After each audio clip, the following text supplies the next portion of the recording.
अस्सलाम वालेकुम and welcome to maths academy. I am your teacher Syed Mehdi Kazmi और आज हम biochemistry by Satyanarayana fourth edition chapter number 14 metabolism of lipids जो है वो कवर करने लगे हैं। मेटाबॉलिज्म ऑफ लिपिड्स जैसे कि आप सब जानते हैं कि लिपिड जो है वो मोस्ट इम्पोर्टेंट बायोमोलिक्यूल्स में से एक है, जिसको हम नीचे जो है वो डिस्कस करेंगे कम्प्लीटली और किस तरह से हम इसे रिज़र्व फूड या रिज़र्व एनर्जी क्यों कहते हैं, किस लिए कहते हैं और इसके जो है किस तरह से इसकी फॉर्मेशन होती है और कंप्लीट इसकी मेटाबॉलिज्म कैसे होगी। तो ये सारा कुछ आज इस लेक्चर में कवर करने वाले हैं। तो आइए स्टार्ट करते हैं लेक्चर को। सबसे पहले हमारे पास जो है इंट्रोडक्शन ऑफ द लिपिड है, जिसमें लिपिड जो है हमारे पास सबसे पहले मैं आपको बताता चलूँ ये बायोमोलिक्यूल्स में से मोस्ट इम्पोर्टेंट बायोमोलिक्यूल है। ठीक है, मोस्ट इम्पोर्टेंट क्या है? बायोमोलिक्यूल है जो हमारे पास बायोमोलिक्यूल्स हैं जो कि मिलके बनते हैं carbon, hydrogen, oxygen and nitrogen, sulphur and phosphorus से। ये 6 लाइफ एलिमेंट्स हैं जो कि आपको पीरियडिक टेबल में मिलेंगे। आप इनकी स्टडी भी कर सकते हैं फर्दर। बेसिकली तो 16 लाइफ एलिमेंट्स होते हैं, लेकिन फंडामेंटल लाइफ एलिमेंट्स जो होते हैं, बेसिक जो होते हैं, वो ये 6 होते हैं, जिनमें से मोस्ट ऑफ द बायोमोलिक्यूल्स बनते हैं, जिनमें से लिपिड मोस्ट इम्पोर्टेंट है हमारे पास। बाकी सारे और भी हैं, जैसे कि आप देखें तो कार्बोहाइड्रेट है, कार्बोहाइड्रेट एंड कार्बोहाइड्रेट के बाद आप जो है वो प्रोटीन भी है इसमें included, protein, carbohydrate and lipid. Lipid का इंट्रोडक्शन अगर हम देखें तो ये मोस्ट इम्पोर्टेंट और इंडिस्पेंसिबल सेल स्ट्रक्चर होता है। ठीक है, इंडिस्पेंसिबल का मतलब होगा important. Cell for cell structure and function, ये सेल के स्ट्रक्चर और फंक्शन के लिए मोस्ट इम्पोर्टेंट होती है। क्योंकि इसमें हाइड्रोफोबिक इसकी एक नेचर है कि ये वाटर को हमेशा क्या करती है, रिपेल करती है, तो हम इसे हाइड्रोफोबिक इन नेचर और नॉन पोलर है। ठीक है, ये क्या है, नॉन पोलर है। इसके 2 एंड जैसे वाटर मॉलिक्यूल के होते हैं, एक पोलर एंड नॉन पोलर हमारे पास यहाँ पे कंपाउंड्स होते हैं। तो वाटर को ये क्या करेगा, रिपेल करेगा, और उसके साथ साथ ये क्या है, नॉन पोलर है। और ये बाकी बायो मॉलिक्यूल से यानी कि कंपाउंड से, जैसे कि हमने कहा कि कार्बोहाइड्रेट, प्रोटीन से और न्यूक्लिक एसिड से क्या होगा, यूनिक होगा, अलग होगा। ठीक है, लिपिड की कंपोजिशन अगर हम देखें तो इसमें जैसा कि मैंने ऊपर एलिमेंट्स आपको बताए, तो यहाँ पे कार्बन, हाइड्रोजन और ऑक्सीजन जो है हमारे पास मिलते हैं इसकी कंपोजिशन में, जिसमें जैसे कि हमारे पास प्रोटीन और कार्बोहाइड्रेट को अगर देखें एज कम्पेयर टू कार्बोहाइड्रेट, तो इसमें इसकी रेशियो जो होगी ऑक्सीजन की वो क्या मिलती है, हमें कम मिलती है।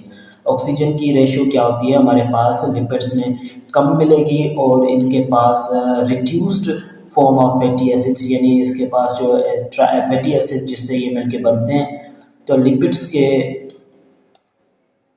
मैक्रोमोलिक्यूल, लिपिड एक मैक्रोमोलिक्यूल है, इनका माइक्रोमोलिक्यूल क्या होगा, तो ये ग्लाइसरॉल, यहाँ पे मैं लिख देता हूँ जिसको मैं बाद में रिमूव कर दूंगा। तो ग्लाइसरॉल और उसके साथ साथ फैटी एसिड जो कि इसके आप माइक्रोमोलिक्यूल बोल सकते हैं। लिपिड एक बहुत बड़ा यानी कि मैक्रोमोलिक्यूल है और ये फैटी एसिड्स, ठीक है, एक ग्लाइसरॉल और 3 फैटी एसिड्स इसमें आ जाते हैं। तो आइए कंपोजिशन देखते हैं कि किस तरह से ये ग्लाइसरॉल और फैटी एसिड मिलके ट्राइएसाइल ग्लाइसराइड बनाते हैं या ट्राइएसाइल ग्लाइसरॉल बनाते हैं। तो लिपिड की कंपोजिशन की वजह से ये twice of the energy provide करता है और इसको फर्दर भी डिवाइड किया जाता है एसाइल ग्लाइसरॉल्स में और unsaturated and saturated fatty acids, waxes में, फॉस्फोलिपिड्स में और कोलेस्ट्रॉल्स में। तो इसकी फिलहाल जो मोस्ट इम्पोर्टेंट हमारे पास मॉलिक्यूल है उसको हम कहेंगे ट्राइएसाइल ग्लाइसरॉल। ठीक है, ट्राइएसाइल ग्लाइसरॉल यहाँ पे बॉडी फ्यूल रिजर्व, इसको बॉडी फ्यूल रिजर्व के तौर पे हम स्टडी करने जा रहे हैं ट्राइएसाइल ग्लाइसरॉल मॉलिक्यूल को।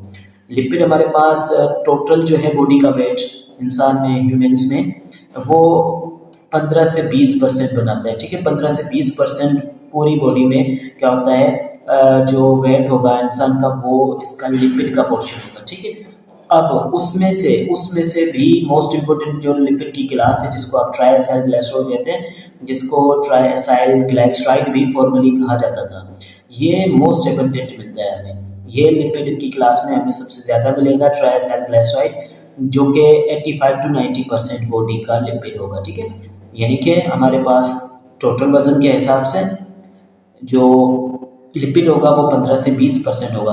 अब इसी 15 से 20% में भी ट्राइसैलग्लाइसरॉल कितना होगा, यानी कि 80 से 90 के बीच में है। ठीक है, ऑफ द बॉडी। अब इसमें ट्राइसैलग्लाइसरॉल जो होते हैं उसका एक और नाम भी है, इसको न्यूट्रल फैट भी कहा जाता है, और उसके साथ साथ इसको डिपोट फैट भी कहा जाता है, क्योंकि ये हमारे पास हमारे टिश्यूज़ में, यानी कि इस एडिपोज टिश्यू में क्या होते हैं, ये स्टोर होते हैं। ठीक है, स्टोर होते हैं और एज अ इंसुलेटिंग मटेरियल काम करते हैं, इसीलिए हम इसे क्या कहते हैं कि these are the depot fat. Okay, neutral fat कह सकते हैं, डिपोट फैट भी कह सकते हैं, और फ्यूल रिजर्व भी कह सकते हैं इस चीज़ को। ठीक है, अब adipose tissue and serve as energy reserve, यानी कि ये एनर्जी को रिजर्व करके रखता है, जब हमें रिक्वायरमेंट होती है फिर हम इसे यूज़ कर सकते हैं of the body. This is in contrast to the carbohydrate and protein. अगर हम कार्बोहाइड्रेट और प्रोटीन से क्या करें, इसका कॉन्ट्रास्ट यानी कि इसको कंपेयर करें, इसका मुकाबला करवाएं, ठीक है, कार्बोहाइड्रेट एंड प्रोटीन से, which can not be stored to significant extent of energy, जो कि हमारे पास सिग्निफिकेंट यानी कि हमारी बॉडी में स्टोर नहीं हो सकते इतने लंबे अरसे के लिए। ठीक है, ज़्यादा देर के लिए स्टोर नहीं हो सकते, हमें फिर से वो उसकी अमाउंट चाहिए होती है, जैसे कि हमें कार्बोहाइड्रेट हमें रिक्वायर्ड होते हैं, तो can not be stored as a significant extent of the energy purpose. तो लेकिन हम फैट को क्या कर सकते हैं, फैट यानी कि ट्राइसैलग्लाइसरॉल को स्टोर कर सकते हैं, मीन्स कि अपनी बॉडी में अगर कोई बंदा ऑब्सेस है, यानी कि खाते पीते घराने का है, तो वो इवन के 6 मंथ्स तक भी उसको स्टोर करके रख सकते हैं। ठीक है, और जैसे कि मैंने आपको बताया कि इंसुलेटिंग मटेरियल का ये काम करता है बॉडी में, यानी कि ये क्या करेगा, जब सर्दियों में ये फैट जो होता है जो हमारी बॉडी में स्टोर्ड होता है, वो एज अ इंसुलेटिंग मटेरियल के काम करेगा, यानी कि एडिपोज टिश्यूज क्या करेंगे, हमें टेम्परेचर में कमी जो आती है जिसकी वजह से हमें सर्दी लगती है, तो उसको मेंटेन करता है मोस्टली ये एनिमल्स में। ठीक है, यहाँ तक इंट्रोडक्शन ट्राइसैलग्लाइसरॉल का कंप्लीट हो गया। हमने कहा कि ये लिपिड के जो ये ट्राइसैलग्लाइसरॉल मिलके बनेगा किस चीज़ से, फैटी एसिड के 3 मॉलिक्यूल्स और ग्लाइसरॉल का 1, ये क्या करेंगे, फ्यूज हो जाएंगे, ईस्टर बॉन्डिंग होगी इनके बीच में। ठीक है, और ये क्या करेंगे, ये इसके माइक्रोमर्स जो हैं वो फ्यूज होकर एक बड़ा मॉलिक्यूल बना देंगे। और हमने कहा कि लिपिड जो है हमारे पास टोटल बॉडी वेट का कितना होता है, तो ये 15 से 20% होता है, जिसमें ट्राइसैलग्लाइसरॉल 80 से 90% होता है, यानी कि ट्राइसैलग्लाइसरॉल जो है वो लिपिड की लार्जेस्ट और बड़ी क्लास है। ठीक है, इसकी मेटाबॉलिज्म। अब हम ये पढ़ेंगे कि why should fat be the fuel reserve of the body, यानी कि हमने फैट को fuel reserve of the body क्यों चुना। अब क्यों कहते हैं कि this is fuel reserve of the body, तो ये एक्सप्लेन करेंगे कि ट्राइग्लाइसरॉल जो है हमारे पास ये मोस्ट इम्पोर्टेंट एंड प्रीडोमिनेंट है। ठीक है, स्टोरेज के हवाले से ये हमारे टिश्यूज़ में स्टोरेज के हवाले से मोस्ट इम्पोर्टेंट और प्रीडोमिनेंट है। फॉर एनर्जी ये क्या करते हैं, एनर्जी ज़्यादा अमाउंट में प्रोवाइड करते हैं। अब इनके जो हमें इससे फैट या फिर fat be the fuel reserve कहते हैं, तो उसकी 2 वजूहत हैं, वो हम शेयर करेंगे यहाँ पे। ज़रा सा इसको वाइट टर्म में ताकि इजीली क्लियर हो सके। So this need to be wiped. Okay, so now this has been wiped and I will share the first point कि क्यों हम इसको जो है fuel reserve of the body कह रहे हैं। तो fuel reserve of the body जो कि हम इसको कह रहे हैं, let me change the colour of the pen so that I make you understand completely. So now the triacylglycerol TG भी आप इसको शॉर्ट फॉर्म में कह सकते हैं। इसको दूसरा नाम कंसंट्रेटेड फॉर्म ऑफ एनर्जी भी, यानी कि इकट्ठी हुई कहीं पे किसी एरिया में इकट्ठी या स्टोर्ड एनर्जी भी कह सकते हैं। तो ये यील्ड करती है, प्रोड्यूस करती है। यील्ड का मतलब प्रोड्यूस करना, 9 कैलोरीज पर ग्राम, जबकि हमारे पास कार्बोहाइड्रेट अगर प्रोटीन से इनका कंपैरिजन किया जाए तो ये सिर्फ 4 ग्राम पर यानी कि 4 कैलोरीज पर ग्राम जो है प्रोवाइड करते हैं, यील्ड करते हैं। कैलोरी क्या होती है, यूनिट होता है जिसमें हम एनर्जी को, यानी कि खाने से जो एनर्जी हमें मिलती है उसको नापते हैं। ठीक है, कैलोरीज। ओके, यहाँ पे ये बात क्लियर हुई होगी कि क्यों हम इसे कह रहे हैं। पहली वजह तो ये है, हम इसको इसलिए जो है वो fuel reserve of the body कहते हैं क्योंकि यहाँ पे हाईली कंसंट्रेटेड स्टोरेज एनर्जी होती है इसके पास, जिसमें ये यील्ड करता है 9 कैलोरीज पर ग्राम, जबकि हमें जो है कार्बोहाइड्रेट और प्रोटीन 4 कैलोरीज पर ग्राम प्रोवाइड करते हैं।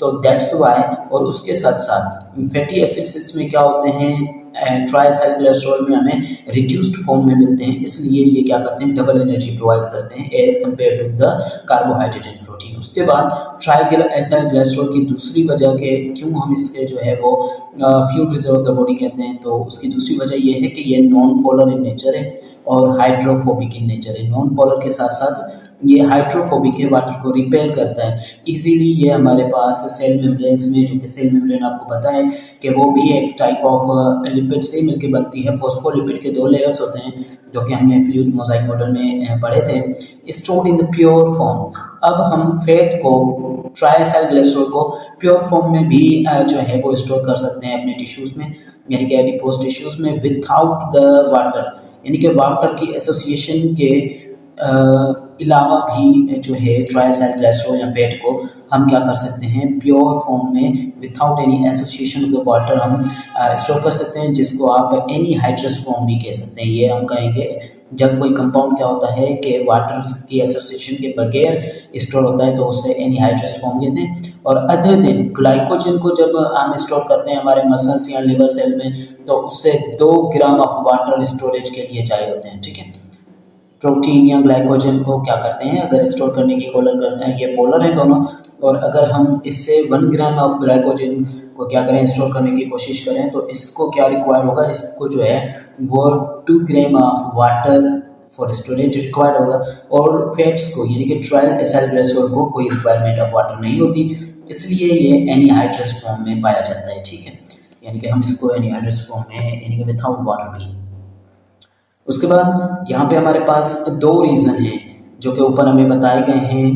Gram of the fat stored in the body, ये यील्ड्स यानी कि प्रोड्यूस करता है, जो भी 1 ग्राम स्टोर होता है जो कि 9 कैलोरी हमें प्रोवाइड करते हैं, ठीक है। Nearly 6 times as much as energy 1 gram of hydrated glycogen, यानी कि 6 टाइम। अगर हम 2 ग्राम ऑफ वाटर के साथ ग्लाइकोजन और प्रोटीन को क्या करवाएं, स्टोर करवाएं बॉडी में, तो ये क्या करेगा, इसका फैट का सिर्फ 1 ग्राम जो है 6 टाइम्स एनर्जी डबल प्रोवाइड करेगा देन द हाइड्रेटेड ग्लाइकोजन। ये माना जाता है कि हेल्थी एडल्ट इंडिविजुअल जो कि 70 kg का हो, ठीक है, ना कि मेरी और आपकी तरह अंडरवेट हो, तो 70 kg का एक इंडिविजुअल, उसमें फैट की अमाउंट जो होती है वो तकरीबन 10 से 11 किलो फैट होता है, स्टोर होता है मोस्टली एडिपोज टिश्यूज में। और ये कोरिस्पॉन्ड्स जो कि बराबर होता है, अगर हम रिजर्व फ्यूल के तौर पे अगर हम इसको कोरिस्पॉन्ड करें तो ये 1 लाख कैलोरीज के बराबर होगा। If this much of energy were to be store, अगर इतनी एनर्जी हमें क्या करें, ग्लाइकोजन से स्टोर करें या प्रोटीन से स्टोर करें, तो हमारे पास एटलीस्ट 55% वुड इंक्रीज बाय, यानी कि 70 का तो ये है, और इतनी ही एनर्जी हम अगर स्टोर करें ग्लाइकोजन की मदद से तो उसका वजन जो है वो 55 किलो मजीद बढ़ जाएगा। इससे ये साबित हो रहा है कि हमारे पास ये क्या है, एनहाइड्रस फॉर्म में अगर हम इसे स्टोर कर सकते हैं एडिपोज टिश्यू के अंदर, तो ये हमारे लिए यानी कि most important class of the lipids हैं जो कि हम यूज़ करते हैं for the adipose tissue storage, ठीक है। This explains why fat has been chosen as the fuel reserve during the evolution. तो मिलते हैं नेक्स्ट सेक्शन में। टेक केयर एंड अल्लाह हाफिज़।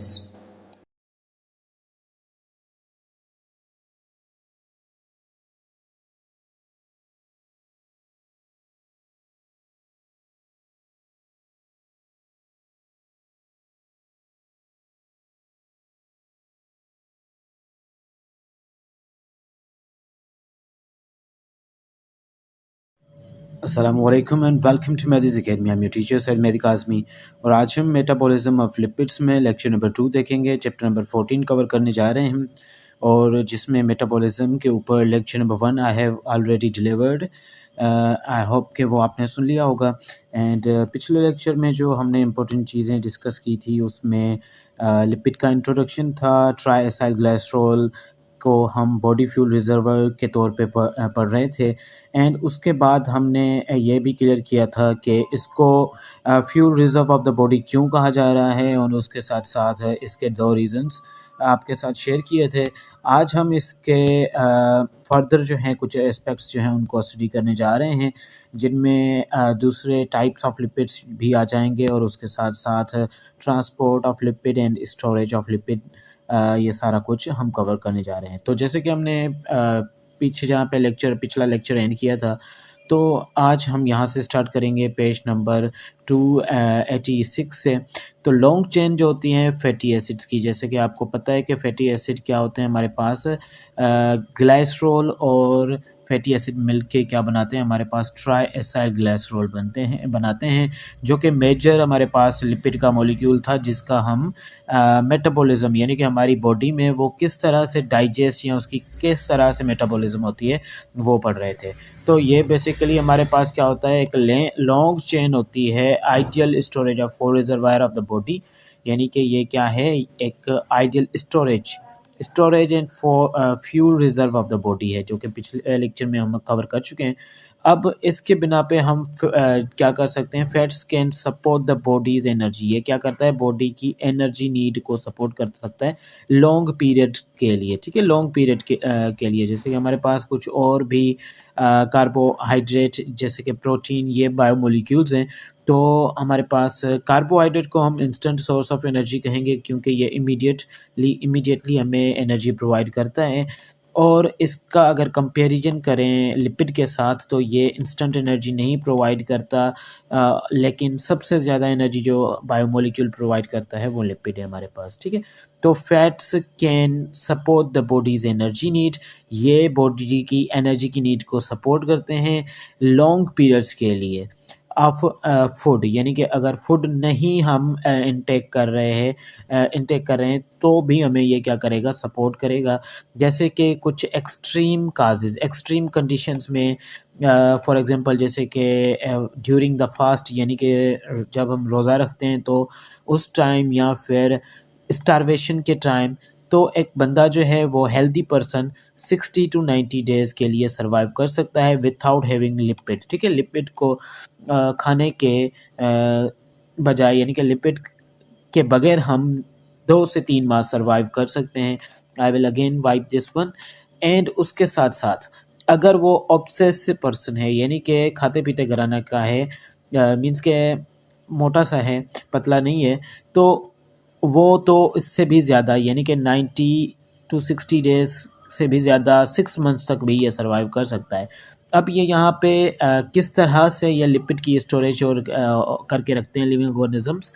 सबसे पहले हमारे पास लिपिड को स्टोर करके रखने वाले हाई क्वांटिटी में जो होते हैं वो हाइबरनेटिंग एनिमल्स होते हैं, जिसमें ये क्या करते हैं, रिजर्व्ड फैट को, यानी कि रिजर्व्ड लिपिड को as a reserve fuel use करते हैं। ये क्या करते हैं, जब इनका हाइबरनेशन का पीरियड होता है। अब हाइबरनेशन हम जो है फर्स्ट ईयर इंटर में और 9th मैट्रिक में भी पढ़ के आ चुके हैं, लेकिन हाइबरनेशन इस टाइम ड्यूरेशन को कहते हैं जिसमें एनिमल्स क्या करते हैं कि किसी गुफा वगैरह में, या पॉन्ड वाटर में, या अपने जो है बोरोस उनमें रहते हैं, और क्या करते हैं कि कुछ टाइम वहाँ पे स्पेंड करते हैं जब तक के हार्श कंडीशंस ख़त्म हो जाएं और फेवरेबल कंडीशंस आ जाएं। तो फिर तब तक के लिए उनको जो खाना चाहिए होता है वो अपना फैट रिजर्व जो होता है उनके पास, उनसे लेते रहते हैं। जबकि यहाँ पे for instance bears go on hibernation, bears जो होते हैं वो क्या करते हैं, हाइबरनेशन के प्रोसेस में जाते हैं।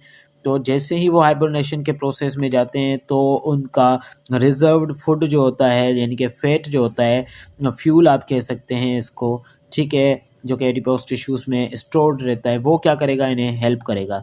जबकि बियर, हमने पढ़ा है कि बियर्स जो होते हैं वो क्या करेंगे, हाइबरनेट कर सकते हैं 7 मंथ्स तक, 7 मंथ्स तक हाइबरनेट कर सकते हैं। कुछ लिविंग ऑर्गेनिजम्स का टाइम ड्यूरेशन कम होता है। हाइबरनेशन के भी मुख्तलिफ टाइप होते हैं आगे, ठीक है। जैसा कि हमारे पास फ्रॉग भी हाइबरनेट करता है, जिसको हम विंटर स्लीप भी कह सकते हैं, ठीक है। तो 7 मंथ्स के लिए, 7 माह के लिए बियर जो हैं वो अंडरगो करते हैं ये चेंज। और ये छुप जाते हैं, अपने आप को माहौल से, इन्वायरमेंट से कट कर लेते हैं, और उन पीरियड में, उस पीरियड में इनको जो रिक्वायरमेंट होती है, इनकी जो न्यूट्रिशन इनटेक करनी होती है, वो उसी बॉडी के रिजर्व फूड के ज़रिए करते हैं, ठीक है, सारे पीरियड में। अब the energy is derived from the D, अब ये क्या करेंगे, degradation of fat stores, degradation यानी कि फैट्स को यूज़ करेंगे, उसका डिग्रेडेशन करेंगे, ठीक है, उसको अपने मेटाबॉलिज्म में यूज़ करेंगे। और उसके बाद हमारे पास एक और एग्जांपल आ जाता है ह्यूमिंग बर्ड का, जो कि रबी थ्रोटेड ह्यूमिंग बर्ड है। अब याद रखना कि ह्यूमिंग बर्ड दुनिया का सबसे स्मॉलेस्ट, यहाँ पे मैं लिख लेता हूँ ये, ठीक है, सबसे स्मॉलेस्ट आपका बर्ड है, स्मॉलेस्ट बर्ड जो है दुनिया में सबसे ह्यूमिंग बर्ड है। तकरीबन 2 इंचेस तक, 2 इंचेस तक इसका क्या होता है, 2 इंचेस तक इसकी साइज़ होती है, ठीक है। और इसको डिटेल में आगे इंशाल्लाह ज़ूलॉजी के बाकी सारे बुक्स भी हैं हमारे पास, वो भी हमने कवर करने हैं।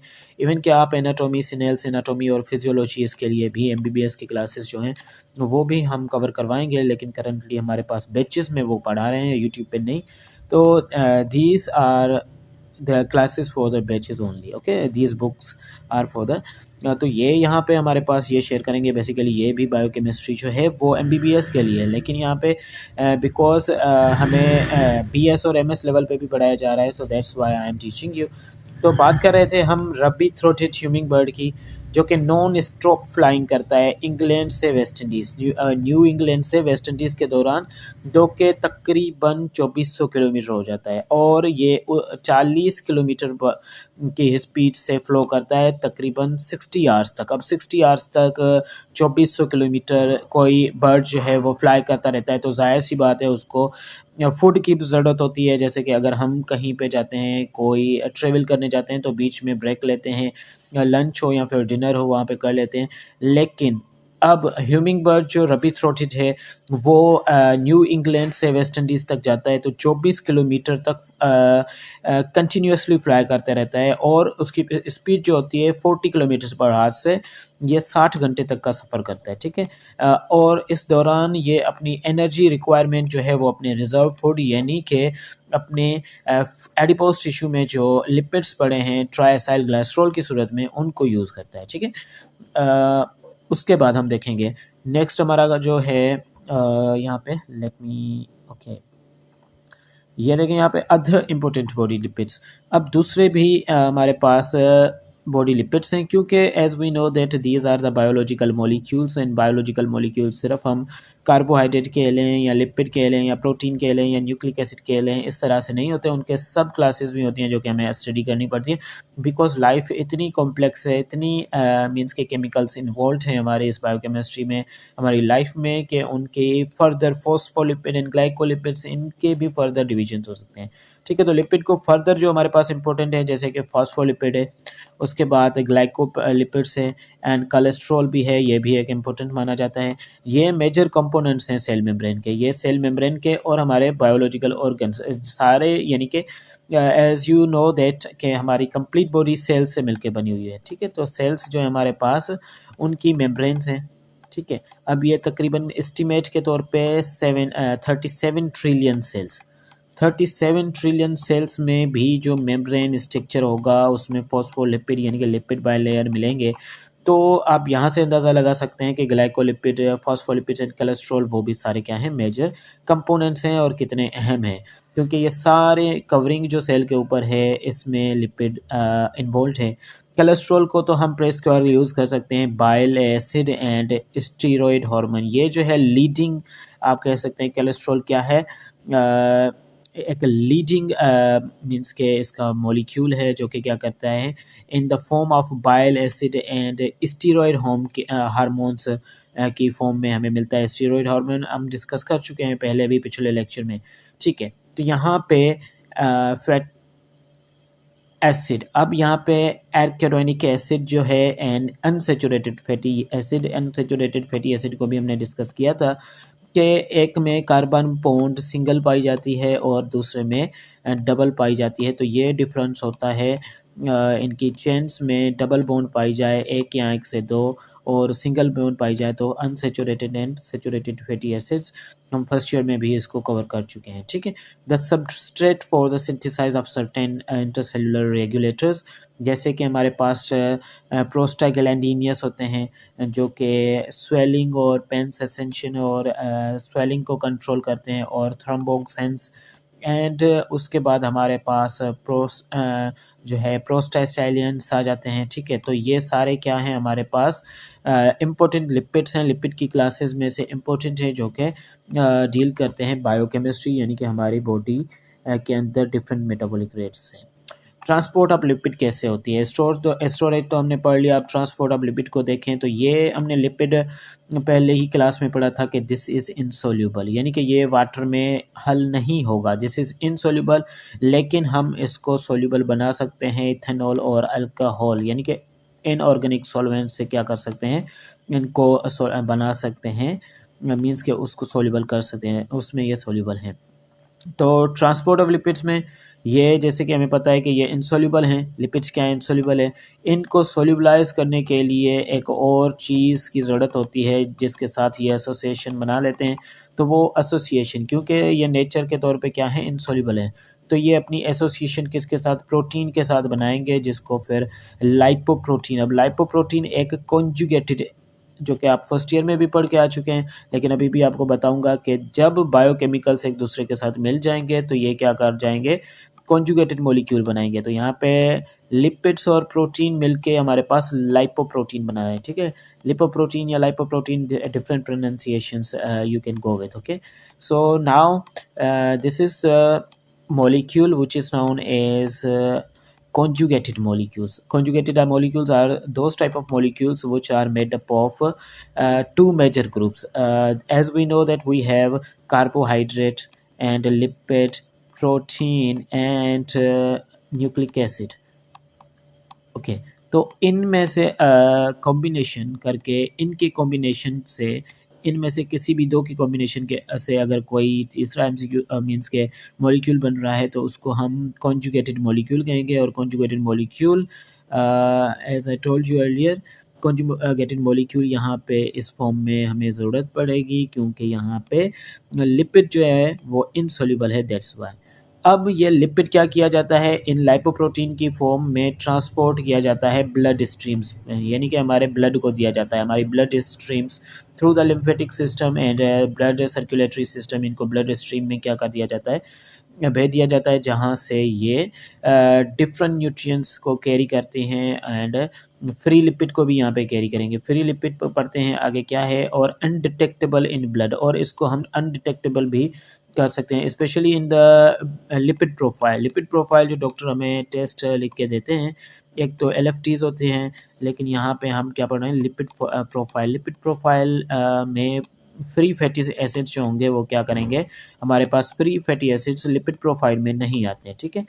अब इनको दो फॉर्म्स में, यानी कि let me change the colour of this cursor, तो अब हमारे ब्लड स्ट्रीम में डायरेक्टली लिपिड जो है इनसोल्यूबल है, तो इसको काइलोमाइक्रोन्स, ठीक है, की फॉर्म में, जिसको हम काइलोमाइक्रोन और वेरी लो डेंसिटी लाइपोप्रोटीन, और उसके साथ लो density lipoprotein, high density lipoprotein, जिसको आप गुड फैट भी बोल सकते हैं, ठीक है, एंड एल्ब्यूमिन, ये सारे हमारे पास जो हैं लाइपोप्रोटीन के डिफरेंट कॉम्प्लेक्सेस हैं। ये सारे हमारे पास लाइपोप्रोटीन के डिफरेंट कॉम्प्लेक्सेस और एग्जांपल्स हैं जो कि ट्रांसपोर्ट किए जाते हैं ब्लड स्ट्रीम में। ये क्या किए जाते हैं, ट्रांसपोर्ट किए जाते हैं। ये एक एक वर्ड जो मैं लाइन इसलिए पढ़ रहा हूँ, वैसे तो मैं भी ऐसे ही यहाँ पे नाम लिख के स्टार्ट कर देता, लाइन इसलिए कवर कर रहे हैं कि सारे हमारे पास जो लेक्चरशिप और उसके साथ सब्जेक्ट स्पेशलिस्ट जो टेस्ट आती हैं, इवन के MBBS के papers and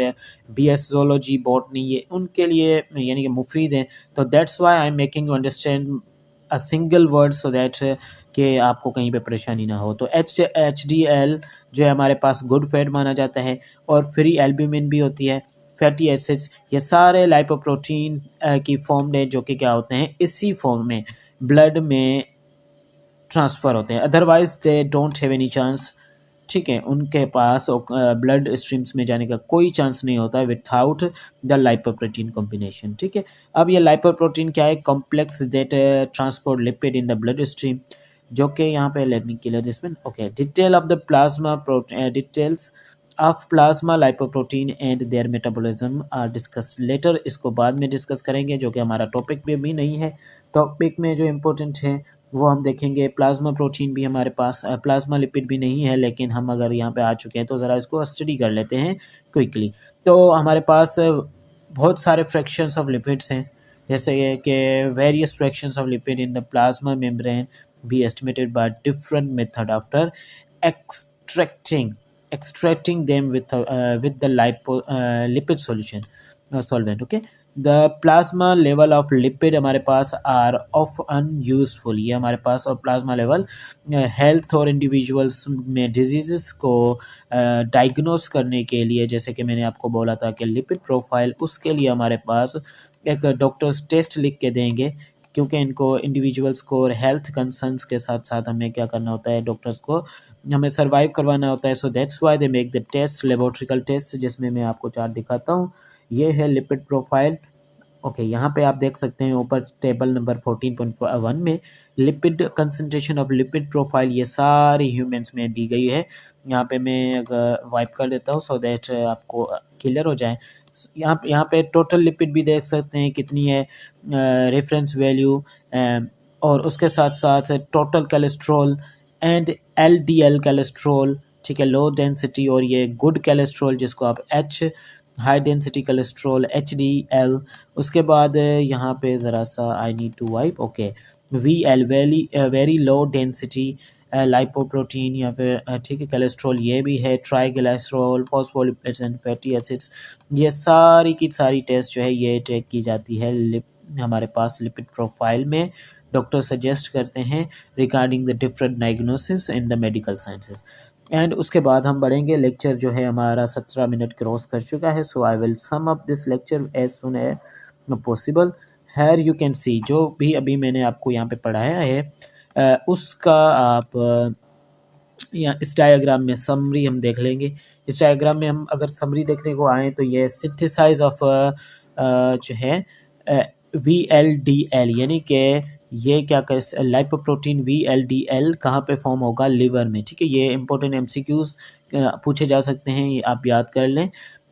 synthesise of chylomicrons dietary lipid में, जो हम डाइट्री लिपिड लेते हैं उसमें से काइलोमाइक्रोन की फॉर्म में ये क्या होगा, स्मॉल इंटेस्टाइन के एपिथेलियल टिश्यूज़ में क्या करते हैं, ये स्टोर होते हैं, और ये स्मॉल इंटेस्टाइन में होंगे, क्योंकि लिपिड की मोस्टली जो डाइजेशन होती है वो स्मॉल इंटेस्टाइन में होती है। उसके बाद हमारे पास वेरी लो डेंसिटी वाली लिपिड जो होगी वो ट्रांसपोर्ट की जाएगी ट्राइसाइल ग्लिसरॉल के साथ। ठीक है, कहाँ पे स्टोर की जाएगी, एडिपोज टिश्यू में। यहाँ पे ये देख रहे हैं कि ये इनका रूट है, एडिपोज टिश्यू में ये स्टोर की जाएगी। और काइलोमाइक्रोन्स जो हैं वो भी ट्रायल ग्लिसरॉल के साथ क्या कर दिए जाएंगे, स्टोर कर दिए जाएंगे। और जब इनको ज़रूरत पड़ेगी तो हम क्या करेंगे, फैटी एसिड की फॉर्म में ये मीन्स के स्टोर हो जाएंगे एडिपोज टिश्यू में। जब ज़रूरत पड़ेगी, एनर्जी की रिक्वायरमेंट होगी, तो ये हमें जो है वो प्रोवाइड करेंगे energy. Okay, so let's move to the next one page. अब यहाँ पे ज़रा सा इसको मैं लाइपोलिसिस को जो है इसका ज़रा सा टच करेंगे, अदरवाइज़ नेक्स्ट लेक्चर में हम इसको कवर करेंगे कम्प्लीटली इंशाल्लाह। नेक्स्ट लेक्चर में हम लाइपोलाइसिस कम्प्लीटली, यानी कि हाइड्रोलाइसिस ऑफ द लिपिड, जिसको आप लाइपोलाइसिस भी बोल सकते हैं, यहाँ से पेज नंबर 2, 8 एंड 7 से स्टार्ट करेंगे, जिसमें ट्राइसाइल ग्लिसरॉल दरअसल एक फैटी एसिड को देखेंगे कि एक फैटी एसिड यहाँ पे ये किस तरह से मेटाबोलाइज होता है, सिंगल फैटी एसिड, जिसको आप फ्री फैटी एसिड भी बोल सकते हैं, क्योंकि जब ये हाइड्रोलाइज हो चुके होते हैं तो ये फ्री फैटी एसिड्स हो जाते हैं और अलग फॉर्म में चेंज हो जाते हैं। सो दैट्स वाई हम इनकी 1 बाय 1, यानी कि एक fatty acid, free fatty acid कैसे डाइजेस्ट होगा, तो डाइजेस्ट मीन्स के इनकी मेटाबॉलिज्म कैसे होगी वो नेक्स्ट लेक्चर में कवर करेंगे. तो see you and if you support me, if you will support me, then I will be uploading the more lectures, because according to the YouTube policies, if the views are not coming on your channel, सो मैं उसको prefer नहीं करूँगा कि मैं lecture upload करता रहूँ और आप लोग देखें नहीं, specially to my classmates as well. उनसे भी मैं कह रहा हूँ कि if you really want to study, अगर these videos are helping you, you can subscribe me and share these type of lectures to your friends as well, so that they get benefit also. Okay, and for the further questions and queries and for other books, my numbers are available in the description. Maths Academy and my team and my admins will also uh, help you regarding the biochemistry and other subjects as well. See you in the next lecture. Take care and Allah Hafiz.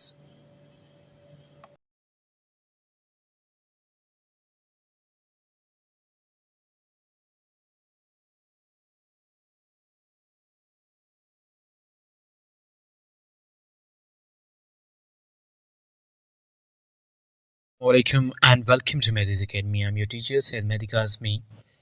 As you know that we have started the series of biochemistry by Satya Narayana, and lecture number 3 जो है आज हम cover करेंगे. इसमें हम metabolism of lipid chapter number 14 को cover कर रहे हैं, जिसमें आज का हमारा जो टॉपिक होगा वो एडिपोज टिश्यू में फ़ैट की मोबिलाइजेशन कैसे होती है वो हम स्टडी करेंगे. यानी कि mobilization of fat from adipose tissue में से फ़ैट को किस तरह से मोबिलाइज़ किया जाता है, उसको किस तरह से यूज़ किया जाता है for the energy production and for the ATP production. तो आइए स्टार्ट करते हैं. सबसे पहले इंट्रोडक्शन ऑफ मोबिलाइजेशन देखेंगे कि किस तरह से ये होता है. अब फ़ैट जो कि हमारी बॉडी में एक काम करता है, यानी कि एक एनर्जी रिज़र्व का काम करता है, एक एनर्जी रिज़र्वर का काम करता है, जो कि हम क्या करते हैं, स्टोर करके रखते हैं फ़ैट को अपने एडिपोज टिश्यू में. Fat is stored in our body. ठीक है, ये पॉइंट क्लियर है. और उसके बाद क्या है कि ये सर्व करता है as a major energy reserve. ये मेजर एनर्जी रिज़र्व क्यों करता है, पिछले लेक्चर में हम कवर कर चुके हैं. अब जब भी हमें एनर्जी की रिक्वायर्ड होती है तो ज़ाहिर सी बात है हम रिज़र्व फूड को या रिज़र्व एनर्जी को, जो कि हमारे बॉडी के या स्किन के टिश्यूज़ जैसे कि एडिपोज टिश्यू, फैट टिश्यू आप कह सकते हैं, उसे उसमें स्टोर है. तो eight the time of need हमें जब भी ज़रूरत पड़ेगी तो हम एनर्जी कहाँ से हासिल करेंगे, तो ज़ाहिर सी बात है obviously we shall get it from the adipose tissue. तो व्हेन बॉडी नीड्स एनर्जी तो हम क्या करते हैं, एडिपोज टिश्यू में से, स्टोर्ड एडिपोज टिश्यू में से, यानी कि हमारे पास जो फैट होता है उसकी ब्रेक डाउन करवाते हैं. It break down stored fat, यानी कि at the time of need हम क्या करेंगे, एडिपोज टिश्यू में स्टोर्ड फैट की ब्रेक डाउन स्टार्ट करवाएंगे. और इस फैट की ब्रेक डाउन को हम नाम देते हैं लाइपोलाइसिस का, यानी कि break down of the lipids, या आप फैट्स भी कह सकते हैं. ठीक है, जिसका मतलब होता है break down of the fats. Okay, अब इसके बाद प्राइमरी फैट जो कि स्टोर होता है एडिपोज टिश्यू में. ठीक है, एडिपोज टिश्यूज़ हैं, उनमें प्राइमरी तौर पे जो फैट स्टोर होता है वो ट्राइएसाइल ग्लिसरॉल होता है, जो कि हमने पिछले लेक्चर में पढ़ा था कि 85 to 90% ऑफ द जो फैट हमारे होता है, ठीक है, बॉडी में 85 to 90% वो क्या होता है कि हमारे पास ट्राइएसाइल ग्लिसरॉल होता है. टोटल फैट का भी 80 to 90% क्या होगा, ट्राइएसाइल ग्लिसरॉल. और ये मोस्ट इम्पोर्टेंट यानी कि क्लास है किसकी, लिपिड की. ठीक है, टोटल फैट अगर बॉडी का देखा जाए तो वो हमारे पास 25% तक आ जाता है पूरे बॉडी के वेट के हिसाब से. अब इसी 25% में भी ज़्यादातर अगर देखें तो वो 80% तक क्या होता है, 80% तक ट्राइएसाइल ग्लिसरॉल होता है, जिसको हम कॉमनली ट्राइग्लिसराइड भी बोलते हैं. अब ट्राइग्लिसरॉल यानी कि टीजी को क्या करना पड़ता है, इसकी ब्रेक डाउन करनी पड़ती है हमें, ताकि हम क्या कर सकें, इसमें से एनर्जी हासिल कर सकें. तो हम क्या करते हैं, TG needs to be broken down, यानी कि ट्राइएसाइल ग्लिसरॉल को क्या करना होता है, उसको तोड़ना पड़ता है उसके रिस्पेक्टिव छोटे छोटे यूनिट्स में, यानी कि ग्लिसरॉल में. इसको भी स्टोर करके रखते हैं। द टाइम ऑफ एनर्जी हमें ये ग्लूकोज बना के देगा। और फ्री फैटी एसिड्स में, ठीक है, फ्री फैटी एसिड्स में हम इसको क्या करेंगे, ब्रेक डाउन करवाएंगे एंजाइम्स की मदद से। काफ़ी सारे पाथवेज हैं उनकी मदद से। अब यहाँ पे ये जो प्रोसेस होता है वो लाइपेज एंजाइम्स की मदद से होता है, ठीक है, लाइपेज एंजाइम्स यहाँ पे काम आएगा। नेक्स्ट हमारे पास है, स्टेप बाय स्टेप देखेंगे कि ट्राइसाइल ग्लाइसरॉल की ब्रेकडाउन कैसे होती है, किस तरह से लाइपेज जो है एक्टिवेशन के प्रोसेस की, लाइपेज के प्रोसेस की एक्टिवेशन किस तरह से होती है। तो breakdown of the triacyl glycerol या एसाइल ग्लाइसराइड भी इसे कह सकते हैं। अब बॉडी को जब एनर्जी चाहिए होगी, specially when we are exercising, specially when we are fasting, जब हम फास्टिंग कर रहे हैं, एक्सरसाइज कर रहे हैं, या स्टारवेशन या हंगर, ठीक है, वही हमें फूड जो है वो काफ़ी टाइम से नहीं मिला, इवन के स्टारवेशन या फिर आप फास्टिंग में देखें तो एज़ वी आर मुस्लिम तकरीबन 15 आवर्स का हमारा फास्ट होता है, रोज़ा होता है। तो यहाँ तक तो हम सर्वाइव कर सकते हैं, लेकिन इससे भी मज़ीद अगर हम सर्वाइव करना चाहें 20 आवर्स या 24 आवर्स तक लेके जाएँ, तो देन जो है वो ट्राइसाइल ग्लाइसरॉल की ब्रेकडाउन स्टार्ट होती है, ठीक है। तो ड्यूरिंग द फास्टिंग और एक्सरसाइज हमारे पास हार्मोन्स होते हैं जैसे कि एड्रेनलिन और एपिनेफ्रॉन एंड ग्लूकागोन एंड कार्टिसोल्स। ये क्या करते हैं, सिग्नल सेंड करते हैं फैट सेल्स को, ताकि वो अपनी ब्रेकडाउन स्टार्ट करें ट्रायल ग्लाइसरॉल में, ठीक है। Signal the fat cells to start breaking down TG, okay. Fat cells यानी कि एडिपोज को सिग्नल भेजेंगे कि वो अब ट्रायल ग्लाइसरॉल को तोड़ना स्टार्ट करें। अब ये हार्मोन क्या करते हैं, एक्टिवेट करते हैं एक की एंजाइम को, जिसको हम जो है वो नाम देंगे HSL, ठीक है, HSL, HCL नहीं होगा, HSL होगा। इसका नाम होता है हार्मोन सेंसिटिव लाइपेज, ठीक है। ये हार्मोन क्या करेंगे, इसको सिग्नल भेजेंगे, एक्टिवेट करेंगे इस हार्मोन को, की एंजाइम को एक्टिवेट करेंगे, ताकि वो अब लाइपेज यानी कि लाइपोलाइसिस को स्टार्ट करे on the action of the few hormones, जो कि मैंने आपको बताया कि एपिनेफ्रॉन आ गए, एड्रेनलिन आ गया, ग्लूकागॉन आ गया एंड कार्टिसोल्स आ गए। तो यहाँ पे लाइपोलाइसिस स्टार्ट हो चुकी होती है जैसे ही हमारे पास HSL एक्टिवेट होते हैं। तो वो स्टेप बाय स्टेप कुछ इस तरह से HSL क्या करेगा, रिमूव करेगा एक फैटी एसिड को दूसरे फैटी एसिड से। तो यानी कि 3 फैटी एसिड्स होते हैं, एक ग्लाइसरॉल का मॉलिक्यूल होता है, तो या तो उसको फर्स्ट कार्बन से या फिर उसको थर्ड कार्बन से हटाएगा ट्राइग्लाइसरॉल के मॉलिक्यूल में से, और उसको डाइग्लाइसरॉल में कन्वर्ट कर देता है। अब डाइग्लाइसरॉल में जैसे ही ये कन्वर्ट होगा तो वहाँ पे एक और एंजाइम आ जाता है जिसको हम देंगे नाम डाइएसाइल ग्लाइसरॉल लाइपेज। अब ये डाइएसाइल ग्लाइसरॉल क्या करेगा, जैसे कि अब 3 फैटी एसिड इस तरह से सपोज करें कि जुड़े हुए हैं, तो अगर एक इसमें से एक कार्बन में से या थर्ड कार्बन में से कोई एक यहाँ से टूट चुका है, जा चुका है, तो बाकी जो बचेंगे 2 अब ये डाई हो चुके हैं। अब इनको तोड़ने के लिए हमारे पास जो आएगा वो डाइएसाइल ग्लाइसरॉल लाइपेज आएगा, जो कि इन दोनों को तोड़ देगा और फिर ये अलग अलग एक एक यूनिट बन जाएंगे। एक एक यूनिट जब बनेंगे तो इनको मोनोएसाइल ग्लाइसरॉल MAG कहा जाएगा, ठीक है। फाइनल स्टेप ये होता है कि मोनोएसाइल ग्लाइसरॉल लाइपेज जो कि फर्दर तोड़ देगा फैटी एसिड्स को, लीव्स बिहाइंड ग्लाइसरॉल और फैटी एसिड्स, सारे 3 फैटी एसिड्स को फ्री कर देगा एंड ग्लाइसरॉल को यानी कि अलग कर देगा इन सबको। तो this was the final step.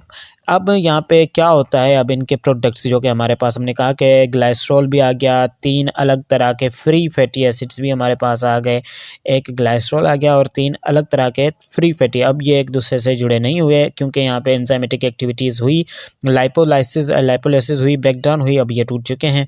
तो यहाँ पे फ्री फैटी एसिड क्या करेंगे, इनको ट्रांसपोर्ट किया जाता है ब्लड में, ठीक है, और ये ब्लड में ट्रांसपोर्ट किए जाएंगे एल्ब्यूमिन के साथ, ठीक है, और taken up by the tissues like muscles and liver, और एनर्जी प्रोडक्शन के लिए मसल्स और लिवर के सेल्स इसको यूज़ करेंगे। और ये एल्ब्यूमिन के साथ ये एक ट्रांसपोर्ट प्रोटीन है, क्योंकि ये जो है फ्री फैटी एसिड भी खुद से नहीं जा सकते ब्लड में, इसीलिए ओके इनको ट्रांसपोर्ट करने की ज़रूरत होती है, इसीलिए यहाँ पे एल्ब्यूमिन प्रोटीन की ज़रूरत पड़ती है। अब ग्लाइसरॉल जो हमारे पास बचता है तो उसको लिवर के पास भेज दिया जाता है, ताकि जब हमें eight the time of need of glucose, जब ग्लूकोज की ज़रूरत हो तो इसको फिर से एक प्रोसेस होगा और जिसमें से न्यू ग्लूकोज जो है specially during the time of fasting, जिसको हम बोलेंगे, इस प्रोसेस को बोलेंगे ग्लूकोनियोजेनेसिस, जिसमें नई तरह की ग्लूकोज जो है वो बनती है। ठीक है, तो ग्लाइसरॉल स्टोर होता है लिवर में सॉरी, तो वहाँ से ये वापस होगा converted to the glucose at the time of need, at the time of fasting, जब भी हमारी बॉडी को ज़रूरत होगी। अब regulation of hormone sensitive lipase and fate of lipolysis product. अब लाइपोलाइसिस में हमारे पास जो प्रोडक्ट बने उसकी फैट क्या है, उसको किस तरह से ब्लड स्ट्रीम्स में बॉडी में जो है ट्रांसफ़र किया जाएगा, एंड हार्मोन सेंसिटिव लाइपेज को किस तरह से रेगुलेट किया जाएगा वो हम पढ़ेंगे। ये सत्यनारायण के बुक में से कवर्ड है। हम जो है चैप्टर नंबर 14 को देख रहे हैं, आप वहाँ से भी देख सकते हैं। अब जब भी our body store food in adipose, ये तो कॉमन पॉइंट है, हम पहले दिन से ही पढ़ रहे हैं। ठीक है, इन द फॉर्म ऑफ ट्राइग्लाइसरॉल की फॉर्म में, जो कि हमें एनर्जी प्रोवाइड करेगा। लेकिन हाउएवर जब बॉडी को नीड होगी, स्पेशली फास्टिंग के टाइम पे या एक्सरसाइज के टाइम पे या फिर आप कह सकते हैं कि स्ट्रेस के टाइम पे, ये फर्दर ब्रेक डाउन होके फ्री फैटी एसिड्स में और ग्लाइसरॉल में क्या करेगा, हमें एनर्जी सेपरेटली प्रोवाइड करेगा, और लाइपोलाइसिस इस प्रोसेस को कहा जाता है। और ये लाइपोलाइसिस कंट्रोल किया जाता है कुछ हार्मोन से। ठीक है, regulated by specific enzymes, and इनको कंट्रोल भी हार्मोन कहेंगे, जिसको आप मोस्ट इम्पोर्टेंट यहाँ पे जो होता है हमारे पास वो होता है हार्मोन सेंसिटिव लाइपेज सबसे पहले। ठीक है, अब यहाँ पे रेगुलेशन ऑफ HSL देखेंगे, वो कुछ इस तरह से होगा कि सबसे पहले इंट्रोडक्शन देखेंगे कि यह होता क्या है। ये एक एंजाइम होता है जो कि ब्रेकडाउन के तौर पे, यानी कि एसाइल ग्लाइसरॉल का ब्रेकडाउन करवाता है, जैसे कि ऊपर भी हम पढ़ के आ चुके हैं। एसाइल ग्लाइसरॉल को फर्दर ग्लाइसरॉल के और फ्री फैटी एसिड्स में कन्वर्ट कर देता है। अब ये हमेशा एक्टिव नहीं रहता, it is regulated by hormones, जिसको हम कहेंगे फैट ब्रेकडाउन के लिए। अब ये दो फॉर्म में एग्जिस्ट करता है, हमेशा एक्टिव नहीं होता। एक फॉर्म में इनएक्टिव में होता है, तब हम इसको लाइपेज बी कहेंगे। ये फैट के ऊपर ब्रेकडाउन ऑफ द फैट पे काम नहीं करता। एक्टिव फॉर्म लाइपेज ए, जो कि ब्रेकडाउन पे काम करता है एनर्जी प्रोडक्शन के लिए। अब ट्रांजिशन होती है from inactive B to active A, depend करता है हार्मोनल सिग्नल्स, ताकि रेगुलेट करवाया जाए साइक्लिक एएमपी, जैसे कि हार्मोनल सिग्नल्स ऊपर हम पढ़ के आ चुके हैं सेलुलर लेवल पे। ठीक है, जैसे ही सिग्नल्स आएंगे तो ये एक्टिवेट होता है, एंड देन अपना काम यानी कि लाइपोलाइसिस का काम स्टार्ट हो जाता है। अब हाउ इज HSL एक्टिवेटेड, जैसे कि हमने पढ़ा कि कुछ एंजाइम्स हैं, एपिनेफ्रॉन है, और उसके साथ साथ हमारे पास नॉरएपिनेफ्रॉन है, ग्लाइकोजन है, एंड थायरोक्सिन T4 है, और एडिनोकॉर्टिसिक एंड हार्मोन यानी कि ACTH। ठीक है, एडिनोकॉर्टिकोट्रोपिक हार्मोन, AC सिंपल ही इसकी शॉर्ट फॉर्म बोल दें तो इजी होगा, otherwise the pronunciation is quite different and difficult as well. अब ये हार्मोन्स हैं जो कि क्या करते हैं हमारे पास, इसकी एक्टिवेशन में मेन रोल प्ले करते हैं। MCQs भी यहाँ से आ सकते हैं। ओके, मैकेनिज्म, अब मैकेनिज्म किस तरह से ये हार्मोन बाइंड करेंगे रिसेप्टर्स के ऑन द एडिपोज टिश्यू पे, जो कि क्या करेंगे, स्टिमुलेट करेंगे एंजाइम को, जो कि होता है हमारे पास एडिनिलेट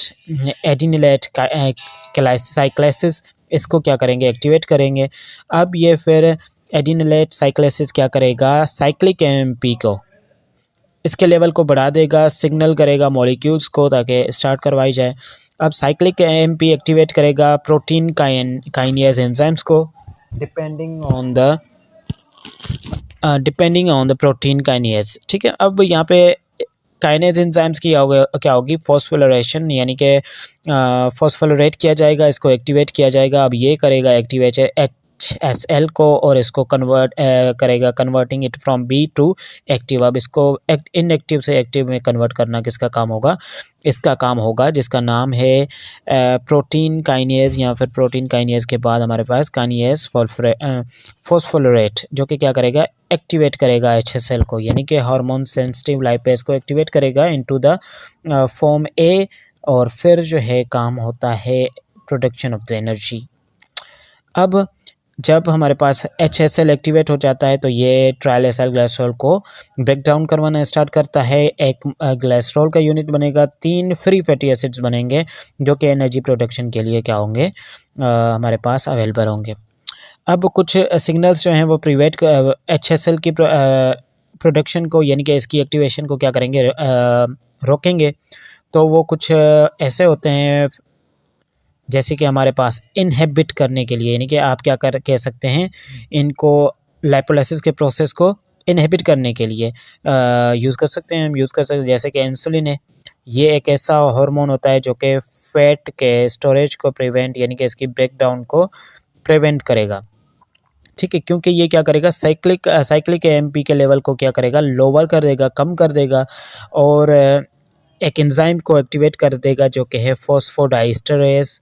फॉस्फोडाइस्टरेज जैसे ही एक्टिवेट होगा, इंसुलिन इसको क्या करेगा, एक्टिवेट कर देगा, और ये फॉस्फोडाइस्टरेज क्या कर देगा, साइक्लिक एएमपी के लेवल को कम कर देगा, ठीक है, और ये प्रोसेस रुक जाएगा। विथआउट साइक्लिक एएमपी अब HSL हमारा जो है इनएक्टिव रहेगा, बी फॉर्म में रहेगा और ब्रेकडाउन नहीं होगी जब तक कि उसको फिर से कन्वर्ट किया जाए, जो कि मैंने अभी आपको बताया कि कौन सा हार्मोन आएगा। यहाँ पे हम वापस से देख लेते हैं कि ये हमारे पास फॉस्फोरेट जो है ये क्या करेगा, एक्टिवेट काइनेज जो है प्रोटीन काइनेज इसको एक्टिवेट करेगा, और इसको इनएक्टिवेट फिर से करने के लिए इंसुलिन क्या करेगा, हमारे पास फॉस्फोडाइस्टर को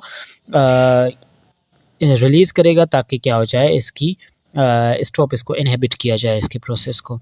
और उसके आगे जो है, उसके बाद कैफीन, ये भी क्वेश्चन है कि क्या कैफीन प्रोमोट करती है लाइपोलाइसिस को। Caffeine promotes the fat breakdown, और ये क्या करती है, फास्फोडाइस्टर जिसको अब इंसुलिन इसको क्या करती है, भेजती है ताकि लाइपोलाइसिस के प्रोसेस को स्टार्ट करवाया जाए, लेकिन कैफीन क्या करेगी, इसको प्रोमोट करेगी ताकि जो है साइक्लिक एएमपी के लेवल को बढ़ाया जाए। अब जितना साइक्लिक एएमपी का लेवल हायर होगा उतना HSL ज़्यादा एक्टिवेट होगा, HSL ज़्यादा एक्टिवेट होगा तो फैट की ब्रेकडाउन क्या होगी, ज़्यादा होगी। इसीलिए this is why caffeine is often included in fat burner supplement, यानी कि फैट बर्नर सप्लीमेंट के तौर पे आप कैफीन को यूज़ कर सकते हैं, ठीक है। उसके बाद हमारे पास है फैट, किस तरह से ग्लाइसरॉल जो है वो ट्रांसफ़र किया जाता है, इसकी फैट क्या है। एडिपोज टिश्यू हमारे पास लेक करते हैं, इनके पास ग्लाइसरॉल काइनेज नहीं होता एंजाइम, तो ये क्या करते हैं, glycerol can not be produced in the fat cell, इसीलिए ग्लाइसरॉल को फैट सेल्स में प्रोड्यूस नहीं हो सकता, इसीलिए इसको ट्रांसफ़र किया जाता है कहाँ पे, लिवर में, जिसको सबसे पहले इसको ग्लाइसरॉल को 3 फॉस्फेट के साथ कंबाइन करके कन्वर्ट किया जाएगा। उसके बाद इसका मेजर पाथवे है, यूज़ किया जाएगा ग्लूकोज प्रोडक्शन के लिए, ठीक है, फिर फैट सिंथेसिस के लिए, ठीक है। एज आई टोल्ड यू कि इसको स्टोर किया जाएगा हमारे लिवर में, ताकि eight the time of fasting जब हमें नीड पड़े तो हम इसको वापस से क्या कर सकें, ड्यूरिंग द फास्टिंग हम इसे वापस से यूज़ कर सकें। ग्लूकोनियोजेनेसिस इसको कहेंगे, production of the new glucose, new का मतलब होता है new.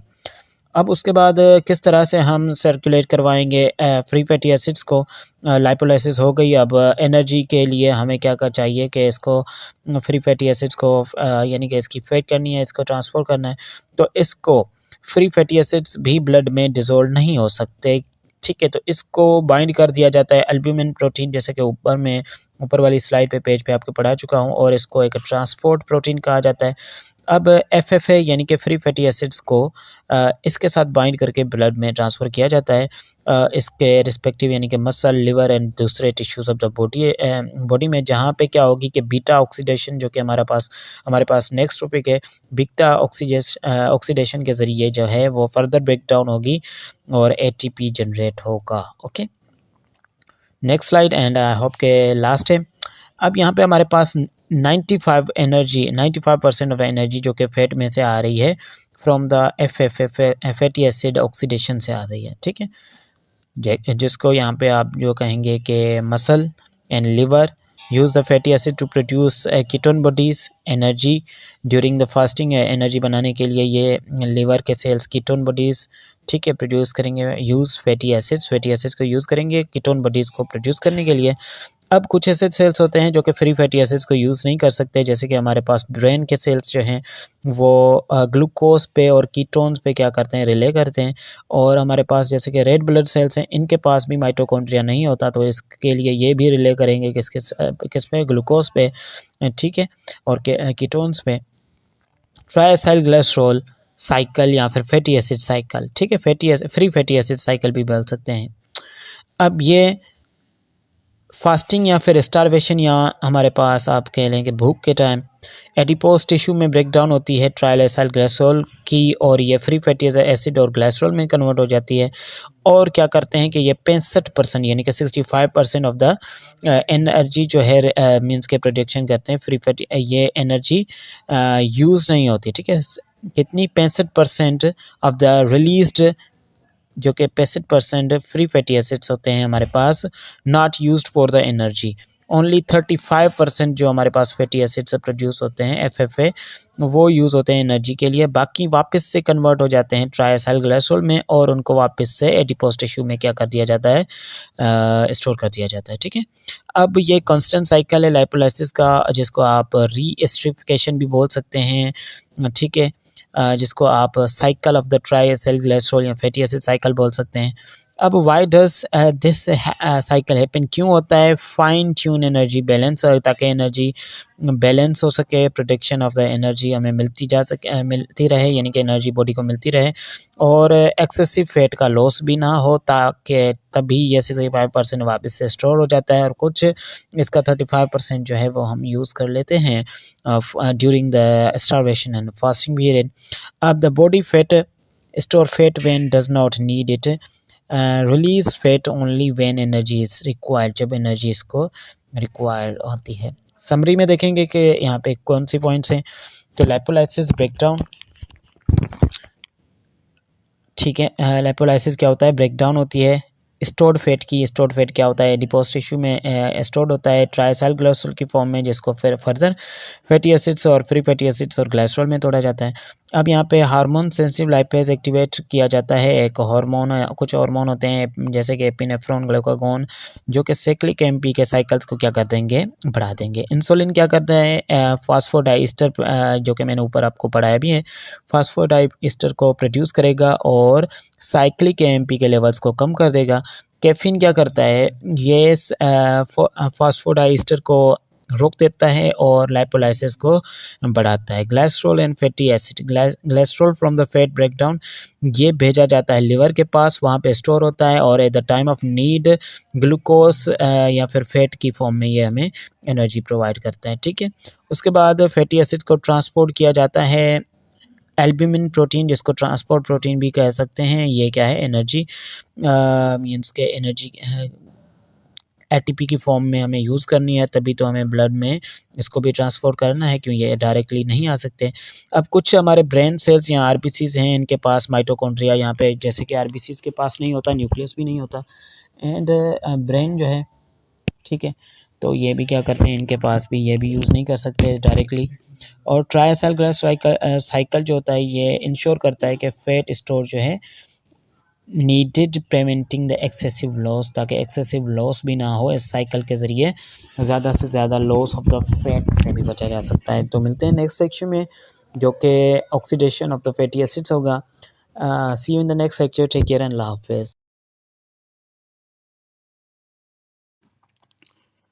Assalamu alaikum and welcome to Medis Academy. I'm your teacher Sid Mehdi Kasmi. तो आज हम फैटी एसिड ऑक्सीडाइजेशन को बायोकेमिस्ट्री व सत्यनारायण की 4th एडिशन में से कवर करने वाले हैं, जिसमें आज हम फैटी एसिड की ऑक्सीडेशन किस तरह से होती है, इस प्रोसेस को क्या कहा जाता है, और डिफरेंट स्टेजेस जो इन्वॉल्व हैं वो सारे कवर करने वाले हैं, जैसे कि activation, transportation and beta oxidation proper. Okay, so let's start today's video. The fatty acids in our body are mostly oxidized by beta oxidation. Alpha oxidation भी होती है, लेकिन उसमें जो है वो काफ़ी सारे मीन्स के हमारे पास स्टेप्स इन्वॉल्व नहीं होते हैं, जिस तरह से हमारे पास बीटा ऑक्सीडेशन में होते हैं। और बीटा ऑक्सीडेशन इसको क्यों कहा जाता है, क्योंकि ये हमारे पास बीटा कार्बन पे होता है, तो that's why we call it the beta oxidation. Okay, beta oxidation को अगर हम डिफाइन करें तो ये क्या होगा कि oxidation of fatty acids on the beta carbon atom. Okay, beta carbon atom पे अगर इसकी ऑक्सीडेशन हो रही है फैटी एसिड्स की तो हम उसको बीटा कार्बन एटम कहेंगे। ठीक है, अब ये प्रोसेस किस तरह से होता है? ये प्रोसेस कुछ इस तरह से होगा कि 2 कार्बन के फ्रेगमेंट्स रिमूव होंगे और एसिटाइल को ए यानी एसिटाइल को ए बनाएंगे। ठीक है, हमारे removal of the 2 carbon fragment. ठीक है, एसिटाइल कोए की फॉर्म में ये क्या करेंगे, रिमूव होंगे और इस तरह से बीटा ऑक्सीडेशन का प्रोसेस जो है वो अकर होगा। ओके, फैटी एसिड ऑक्सीडाइजेशन या फिर ऑक्सीडेशन कह सकते हैं। इसमें जो स्टेजेस हमारे पास इन्वॉल्व हैं वो कुछ इस तरह से हैं कि सबसे पहले हम जो है बीटा ऑक्सीडेशन में एक्टिवेशन करवाएंगे या करेंगे फैटी एसिड की, यानी कि किस तरह से ये एक्टिवेट होते हैं fatty acids into the cytoplasm, इस प्रोसेस को स्टडी करेंगे। फिर माइटोकॉन्ड्रिया तक यानी कि इनर मेम्ब्रेन तक ट्रांसपोर्ट उनको किस तरह से किया जाता है वो स्टडी करेंगे। थर्ड स्टेप में बीटा ऑक्सीडेशन प्रॉपर किस तरह से होगी हमारे पास माइटोकॉन्ड्रिया के मैट्रिक्स में। As we know that mitochondria is called the power house of the cell. क्यों? क्योंकि ये एटीपी के फॉर्म में एनर्जी जनरेट करता है, तो दैट्स वाई इसको हम power house of the cell भी कहते हैं। और माइटोकॉन्ड्रिया के मैट्रिक्स में ये रिएक्शन जो होगा बीटा ऑक्सीडेशन प्रॉपर माइटोकॉन्ड्रिया के मैट्रिक्स में होगा। तो आइए स्टार्ट करते हैं प्रोसेस को without wasting any further time. This diagram inshallah I will make you understand at the last. इसमें जो है मीन्स के कुछ हमारे पास कंपाउंड्स ऐसे हैं, कुछ केमिकल्स ऐसे हैं जो कि इस लाइपोलाइसिस को इंक्रीज करते हैं, कुछ इनहिबिट करते हैं, तो वो लिस्टेड हैं। और ये कंप्लीट प्रोसेस ग्लाइसरॉल किस तरह से और ट्राइएसाइल glycerol then converts into the diacyl glycerol free fatty acids in these are steps। और ये हार्मोन एंजाइम्स या ट्राइएसाइल ग्लाइसरॉल की वजह से कैसे एक्टिव होते हैं, तो ये सारा कुछ इस डायग्राम में आप देख सकते हैं। ओके, तो सबसे पहले यहाँ पे फैटी एसिड ऑक्सीडाइजेशन जो होती है मीन्स के ऑक्सीडाइज्ड नहीं होते कुछ टिश्यूज में हमारी बॉडी में, जिसमें हमारे पास ब्रेन आ जाता है, एरिथ्रोसाइट्स आ जाते हैं, एडर्नल मेड्यूला जो कि किडनी के ऊपर ओके एंड प्रेजेंट होते हैं हमारे पास, can not utilise the fatty acids for their energy requirement. ये एमसीक्यूज यहाँ से पूछा जा सकता है। तो ब्रेन एरिथ्रोसाइट्स को का दूसरा नाम जो है वो आरबीसीज। ठीक है, आरबीसीज आप इन्हें कह सकते हैं, रेड ब्लड कॉर्पसूल्स।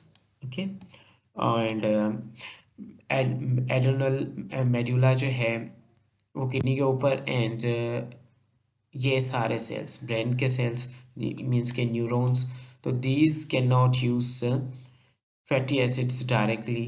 ठीक है, तो यहाँ पे हम जो है फैटी एसिड्स यूज़ नहीं मीन्स के करवा सकते हैं for the biological processes. So यहाँ से भी एमसीक्यूज बन सकते हैं। So that's why you have to keep this point into your mind. Okay, fatty acid activation की तरफ आएंगे जो कि फर्स्ट स्टेप कंसिडर किया जाता है and fatty acids are activated. अब फैटी एसिड को एक्टिवेट करने के लिए we need enzyme. Okay, we need a enzyme. अब fatty acid to acyl CoA. Okay, यहाँ पे इसको मैं इस बॉक्स में बंद कर देता हूँ ताकि आपको प्रोसेस समझ में आए कि होता क्या है, क्योंकि all the students are not as capable ताकि वो इस तरह के सब्जेक्ट को समझ सकें इजीली, क्योंकि ये कुछ टफ होते हैं और इसमें आपकी रीडिंग अच्छी होनी चाहिए English language. So that's why you need to improve your English as well so that you can maintain your study life and study your books easily। okay, fatty acids को activate किया जाएगा acyl कोए में। अब fatty acids को acyl कोए तक means के एक्टिवेशन में एक्टिवेट करवाने के लिए हमारे पास एक एंजाइम होता है जिसको हम थायोकाइनेस बोलेंगे। ठीक है, ये फर्स्ट स्टेप है यहाँ पे। तो ये आप एक प्रो मीन्स के डायग्राम भी बनाते चाहें इसका, थायोकाइनेस, या आप इसको एसाइल कोए सिंथेसिस। ओके, सिंथेसिस मीन्स का सिंथेसिस आई थिंक ये नाम दे सकते हैं, ठीक है। हाईलाइट भी करते हैं। Okay, the reaction occurs in 2 steps, ये रिएक्शन 2 स्टेप्स में होगा हमारे पास, और इसके लिए हमारे पास एटीपी रिक्वायर होगा, एक कोएंजाइम जिसको आप कोएंजाइम ए बोलेंगे, एंड मैग्नीशियम आयंस रिक्वायर्ड है, ठीक है। ये मैं हाईलाइट कर रहा हूँ यहाँ पे। थायोकाइनेज के साथ साथ हमारे पास ATP, coenzyme A and magnesium ions required है इस प्रोसेस के लिए। ओके, अब fatty acid react with ATP, fatty acid क्या करेंगे, एटीपी के साथ रिएक्ट करेंगे और एसाइल एडिनिलेट बनाएंगे, ठीक है। किसके साथ रिएक्ट करेंगे, एटीपी के साथ फैटी एसिड्स आके रिएक्ट करेंगे और एसाइल एडिनिलेट बनाएंगे, जो कि कंबाइन करेगा किसके साथ, कोएंजाइम ए के साथ, ठीक है, और प्रोड्यूस करेगा एसाइल कोए। कंप्लीट प्रोसेस यही है, ये यहाँ तक, ठीक है। मैं यहाँ पे इसको ज़रा हाईलाइट कर रहा हूँ ताकि इजीली आप समझ सकें। फैटी एसिड को कन्वर्ट किया जाता है एसाइल कोए में, एंजाइम जो हेल्प करेगा उसका नाम होगा थायोकाइनेस, और ये क्या करवाएगा, मीन्स के थायोकाइनेस, या फिर आप इसको एसाइल कोए सिंथेसिस भी कह सकते हैं, ठीक है। अब इसमें हमारे पास जो रिक्वायरमेंट होती है एनर्जी की, वो ATP, coenzyme A and magnesium ions. Okay, दी ये हमारा प्रोसेस हो गया। अब इसमें फैटी एसिड रिएक्ट करेंगे एटीपी के साथ, एसाइल एडिनिलेट बनाएंगे जो कि कंबाइन होगा कोएंजाइम ए के साथ, और फिर ये लास्ट में अल्टीमेटली क्या बनाएंगे, एसाइल कोए बना देंगे। अब एक्टिवेशन में क्या होगा कि हमारे पास 2 हाई एनर्जी फॉस्फेट यूज़ होंगे, 2 हाई एनर्जी फॉस्फेट मॉलिक्यूल्स या एटम्स यूज़ होंगे, ठीक है, जिसको आप पीपीआई पे बोल सकते हैं। अब जैसा कि एटीपी को इज कन्वर्टेड टू पायरोफॉस्फेट, ठीक है, ये क्या है, पायरोफॉस्फेट, एटीपी कन्वर्ट करवाया जाएगा यहाँ पे इस प्रोसेस में पायरोफॉस्फेट, जिसको आप PPI1 बोलेंगे। ये क्या होता है, और उसके साथ साथ यहाँ पे हमारे पास क्या होगा, let me take the pen again. Okay, enzyme एक यहाँ पे हेल्प करेगा जिसको इनऑर्गेनिक पायरोफॉस्फेटेस बोलेंगे, ठीक है, इनऑर्गेनिक पायरोफॉस्फेटेस, जो कि हाइड्रोलाइसिस करेगा पीपीआई को, यानी कि हमारे पास पायरोफॉस्फेट को हाइड्रोलाइज करेगा फॉस्फेट में, ठीक है, फॉस्फेटाइन में। यहाँ तक प्रोसेस आया था, होप के क्लियर है। If it is not then you can rewind your video and continue again, not from the beginning, only from the activation process of fatty acid in detail. Okay, the intermediate elimination of PPI यानी कि pyrophosphate make this reaction totally irreversible। अब यहाँ पे intermediately क्या होता है कि elimination हो जाती है हमारे पास पायरोफॉस्फेट की, जो कि इसको कम्प्लीटली इरिवर्सिबल रिएक्शन, हमने केमिस्ट्री में पढ़ाया था आपके, या it's in 10th class chemistry. There are 2 type of reaction, irreversible reactions and reversible reactions, ठीक है। तो यहाँ पे ये क्या है, इरिवर्सिबल रिएक्शन होगा। अब यहाँ पे नेक्स्ट हमारे पास जो प्रोसेस है उसमें हम ट्रांसपोर्ट ऑफ एसाइल कोए, यानी कि एसाइल कोए जो यहाँ पे हमने यहाँ पे हमें मिल चुका है, अब इसका मीन्स कि किस तरह से ट्रांसपोर्ट किया जाता है इसको माइटोकॉन्ड्रिया में। यहाँ पे ये जो रिएक्शन हो रहा था वो सिस्टोल में हो रहा था, ठीक है, ओके, सिस्टोल में। एंड अब जो है वो माइटोकॉन्ड्रिया की इनर मेम्ब्रेन पे इसको लेके जाएंगे, किस तरह से वो देखने वाले हैं। The inner mitochondrial membrane is impermeable to fatty acid. पहली बात तो हमें ये पॉइंट मिल गई कि इनर माइटोकॉन्ड्रिया की मेम्ब्रेन जो होगी, ठीक है, माइटोकॉन्ड्रिया आप इस तरह से कुछ हम बना लेते हैं, ठीक है, और यहाँ पे इस तरह की कुछ फोल्डिंग्स इन्वॉल्व होंगी। इन फोल्डिंग के ऊपर एक इस तरह की मेम्ब्रेन होगी, ठीक है। तो ये सेकंड वन जो है इसको आप इनर मेम्ब्रेन कहेंगे, ठीक है, जो कि impermeable to the fatty acids है। अब इसको माइटोकॉन्ड्रिया के अंदर यानी कि उसके फर्स्ट ऑफ ऑल उसके upper surface, then inner surface और देन माइटोकॉन्ड्रियल मैट्रिक्स तक जो प्रोसेस होगा वो कुछ इस तरह से होगा कि यहाँ पे कुछ कैर्निटाइन कैरियर सिस्टम, जिसको आप कैर्निटाइन शटल भी बोल सकते हैं, ठीक है, जो कि इसको क्या करना होगा, इसको लेके जाएगी and then again for makes it. पहले तो इनको तोड़ा जाता है यानी कि break down of the fatty acid होगी, फिर synthesis of the fatty acid होगी, ताकि फिर ये लाइफ प्रोसेसेस या बायोकेमिकल एसिड्स जो है वो मेंटेन रह सकें। तो ये शटल क्या होगा, operates the transport activated fatty acids from the systole, systole से लेके माइटोकॉन्ड्रिया तक इसको लेके जाना होता है, और ये 4 स्टेप्स में होता है, ठीक है, ये प्रोसेस 4 स्टेप में होता है। तो सबसे पहले एसाइल ग्रुप हमारे पास ये क्या करेगा, एसाइल कोए से, एसाइल कोए, ठीक है, जो कि हमारे पास यील्ड है, हमें यहाँ तक मिल चुका है प्रोसेस। तो अब इसको हम माइटोकॉन्ड्रियल मैट्रिक्स में जो है वो इसकी ब्रेकडाउन करवाएंगे, ऑक्सीडेशन करवाएंगे। तो एसाइल ग्रुप, एसाइल कोए में से क्या होगा, ट्रांसपोर्ट किया जाएगा कैर्निटाइन के जरिए, ठीक है, ट्रांसफर्ड बाय कैर्निटाइन, ठीक है। अब इसको कैटलाइज, इस रिएक्शन को कौन करेगा, वो इसको आप कैट 1 भी बोल सकते हैं या फिर carnitine acyl transferase 1। First of all ये एंजाइम आके यहाँ पे इसको, इस प्रोसेस को कैटलाइज करेगा, जो कि कहाँ पे प्रेजेंट होता है, तो यहाँ से भी एमसीक्यूज जनरेट हो सकता है। Present on the outer surface of the inner mitochondrial membrane, inner mitochondrial membrane के आउटर सरफेस पे, यानी कि इनर मेम्ब्रेन जो होगी माइटोकॉन्ड्रिया की, आप समझें कि ये आउटर मेम्ब्रेन है और ये इनर मेम्ब्रेन है। तो यहाँ पे कुछ इस तरह से, ठीक है। इसके बाद माइटोकॉन्ड्रिया स्टार्ट हो रहा है इस तरह से, ये समझ लेंगे यहाँ से माइटोकॉन्ड्रिया है, ये इसकी फर्स्ट मेम्ब्रेन है, ये इनर मेम्ब्रेन है, लेकिन इनर मेम्ब्रेन के भी इस एरिया में सरफेस में ये मौजूद होता है, ठीक है, जिसको आप कैर्निटाइन एसिटाइल ट्रांसफरेज 1 बोलेंगे, ठीक है।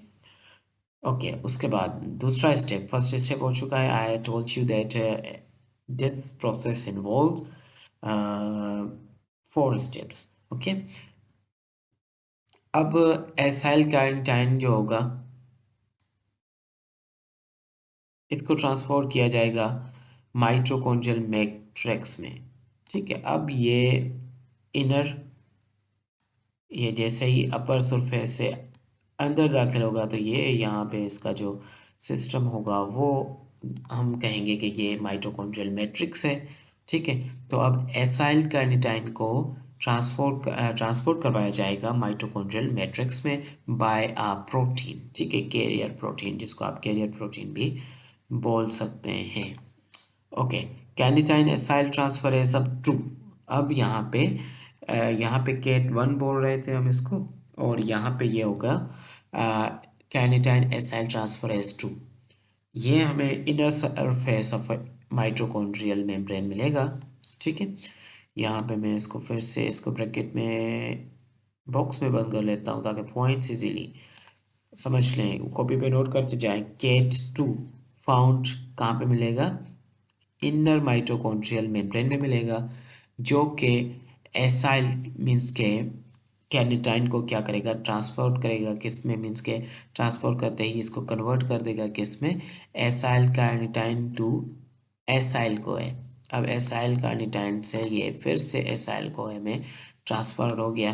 अब carnitine released returns to the cytosol for reuse. अब यहाँ से मीन्स के इसकी रीयूजिंग के लिए क्या होगा, यहाँ से इसको फिर से ट्रांसपोर्ट किया जाएगा, carnitine released returns to the cytosol, यहाँ पे ये साइटोसोल में मीन्स के रिटर्न करवाया जाएगा for reuse purpose.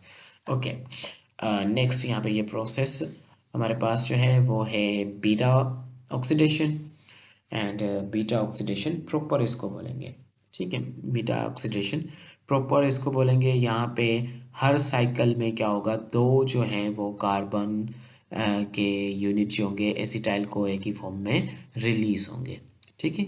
Each cycle of beta oxidation liberating a two carbon unit of acyl CoA. ठीक है। टू कार्बन यूनिट क्या है, एसाइल कोए है, जो कि लाइब्रेट होंगे each process of beta oxidation cycle. अब ये सीक्वेंसेस में जो क्या हो रहा है, 4 सीक्वेंसेस में हो रहा है, वो कुछ इस तरह से हैं। ऑक्सीडेशन जिसमें एसाइल कोए अंडरगो करता है डीहाइड्रोजनेशन, एक एंजाइम जो कि एफएडी डिपेंडेंट होता है। ठीक है। फ्लेवो एंजाइम इसे बोल सकते हैं, इसकी मदद से। और ये क्या होगा, एसाइल कोए डीहाइड्रोजनेस एंजाइम होगा, इसका नाम है। ठीक है। अब इसमें क्या होगी, double bond is formed between alpha and beta carbon. Alpha and beta carbon का मैंने आपको बताया था कि दो तरह के। अब बीटा कार्बन पे अगर ऑक्सीडेशन हो रही है तो इसको हम बीटा ऑक्सीडेशन बोलेंगे, अल्फा पे होगी तो अल्फा ऑक्सीडेशन बोलेंगे। ठीक है। उसके बाद हाइड्रेशन की बारी आती है, जिसमें एनोइल कोए हाइड्रेटेस ये क्या करेगा, ये एक एंजाइम है। ठीक है। एनोइल को हाइड्रोटेस क्या करेगा, ब्रिंग अबाउट द हाइड्रेशन, ये हाइड्रेशन करवाएगा किसकी, double bond to form beta hydroxyl acyl CoA या फिर बीटा हाइड्रोक्सी एसाइल कोए। ठीक है। ये यहाँ पे इसको मैंने फिर से इनक्लोज्ड कर दिया है। अब ऑक्सीडेशन यहाँ पे जो होगी वो होगी किसकी, अब फिर से इसकी ऑक्सीडेशन, यानी कि बीटा हाइड्रोक्सी एसाइल कोए की डीहाइड्रोजिनेज एंजाइम इसको मीन्स के ऑक्सीडाइज करवाएगा, केटलाइज करेगा।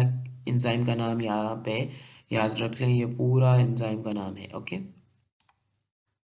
यहाँ से लेके यहाँ तक। ठीक है। द सेकेंड ऑक्सीडेशन यहाँ पे होगी। अब यहाँ पे प्रोडक्ट हमें जो मिलेगा वो बीटा कीटो एसाइल कोए होगा, बीटा कीटो एसाइल कोए। उसके बाद क्लीवेज स्टार्ट होगा। क्लीवेज में फाइनल रिएक्शन है बीटा ऑक्सीडेशन का, जहाँ पे liberation of the two carbon fragments हो जाएगी acetyl CoA from the acyl कोए, यानी कि एसिटाइल कोए क्या हो जाएंगे, लाइब्रेट हो जाएंगे किस चीज़ से, एसाइल कोए से।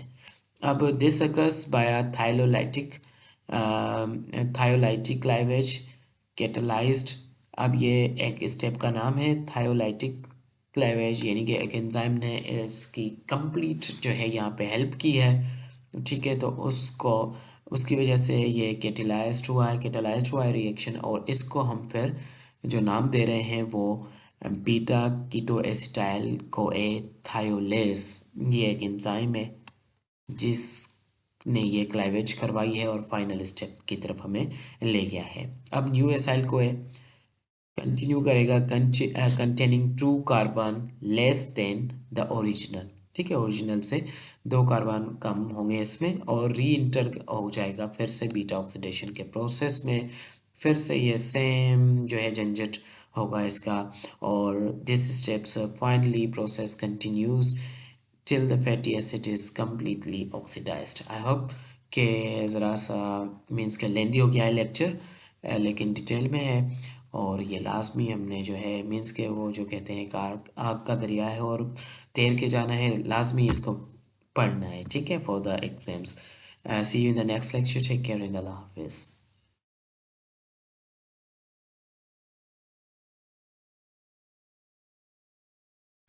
अस्सलाम वालेकुम स्टूडेंट्स। तो आज जो है हम बायोसिंथेसिस ऑफ फैटी एसिड सीखने वाले हैं, यानी कि फैटी एसिड किस तरह से बनता है। Earlier we have discussed that how the fatty acid is broken down, यानी कि किस तरह से इसकी ब्रेकिंग डाउन होती है। अब जो है ये टॉपिक इस लेक्चर में हम फैटी एसिड की सिंथेसिस यानी कि बायोसिंथेसिस पढ़ेंगे, जो कि सिंप्लीफाइड करके लिखी है मैंने यहाँ पे। ये नोट भी मीन्स के नोट्स जो हैं PDF जो आप स्क्रीन पे देख रहे हैं, इसको आप नोट भी कर सकते हैं, यहाँ से भी MCQs जो है वो आ सकते हैं। तो आइए स्टार्ट करते हैं विदाउट वेस्टिंग एनी टाइम। जब हम when we eat more carbohydrate and protein, अब हम जब भी मीन्स के हमारे लेवल जो न्यूट्रिशन का लेवल हमें चाहिए होता है फैटी एसिड का, उससे ज़्यादा अगर हम कार्बोहाइड्रेट और प्रोटीन को भी खा लेते हैं, ठीक है। तो वो क्या कहलाएगा, एक्सेस अमाउंट हो जाएगी, ठीक है। उसको क्या कहेंगे, एक्सेस अमाउंट, यानी कि कार्बोहाइड्रेट की और प्रोटीन की एक्सेस अमाउंट जब भी हम इनटेक करेंगे तो फिर हमारी एनर्जी क्या करेगी, कि उसको भी यूटिलाइज करेगी एनर्जी प्रोडक्शन के लिए, ठीक है। सो ये इसका लाइन का मतलब होगा when we eat more carbohydrate and protein, जब हम ज़्यादा कार्बोहाइड्रेट और प्रोटीन खाते हैं, इनटेक करते हैं, then our body needs for energy, यानी कि हमारी बॉडी को फिर क्या करना होता है कि उस अमाउंट को भी एनर्जी में कन्वर्ट करना होता है। The excess is converted into fatty acids, ठीक है। एक्सेस अमाउंट यानी कि ज़्यादा अमाउंट जो आ चुकी है हमारे पास, जो कि हमारी बॉडी में क्या हो चुका है, इनका पैरामीटर बढ़ चुका है, तो उसको बाद में कन्वर्ट कर दिया जाता है फैटी एसिड्स में, ठीक है। अब फैटी एसिड को बाद में हम अपनी बॉडी में यानी कि एडिपोज टिश्यू में ट्राइसाइलग्लिसरॉल की फॉर्म में क्या करते हैं, स्टोर कर देते हैं, ठीक है। जैसे कि इस लाइन में लिखा हुआ है, these fatty acids are stored in the our body as triacylglycerol, जिसको आप फैट भी कह सकते हैं, ठीक है, ताकि हम फ्यूचर में उसे यूज़ कर सकें। अब यहाँ पे इस फैटी एसिड के मेकिंग को यानी कि इस प्रोसेस को आप de novo fatty acid synthesize यानी कि न्यू फैटी एसिड के बनने का प्रोसेस, ठीक है, ये कह सकते हैं de novo fatty acid synthesise. और याद रखिएगा कि this notes has been taken from the Satyanarayana's book, means के बायोकेमिस्ट्री सत्यानारायणा's बुक, तो उसको भी फॉलो कर सकते हैं एंड एग्जैक्टली उसी की ही लाइन्स हैं। इट मोस्टली हैपेंस, अब ये मीन्स के de novo of fatty acid synthesis कहाँ पे होगा, यानी कि बायोसिंथेसिस ऑफ फैटी एसिड कहाँ पे होती है, तो याद रखिएगा कि लिवर, किडनी एंड फैट, ठीक है। यहाँ से भी एमसीक्यूज आ सकते हैं। और उसके अलावा हमारे पास लैक्टेटिंग में मेमोरी ग्लैंड्स, तो दीज थिंग्स जो हैं, ये ऑप्शंस जो हैं आ सकते हैं एमसीक्यूज में भी।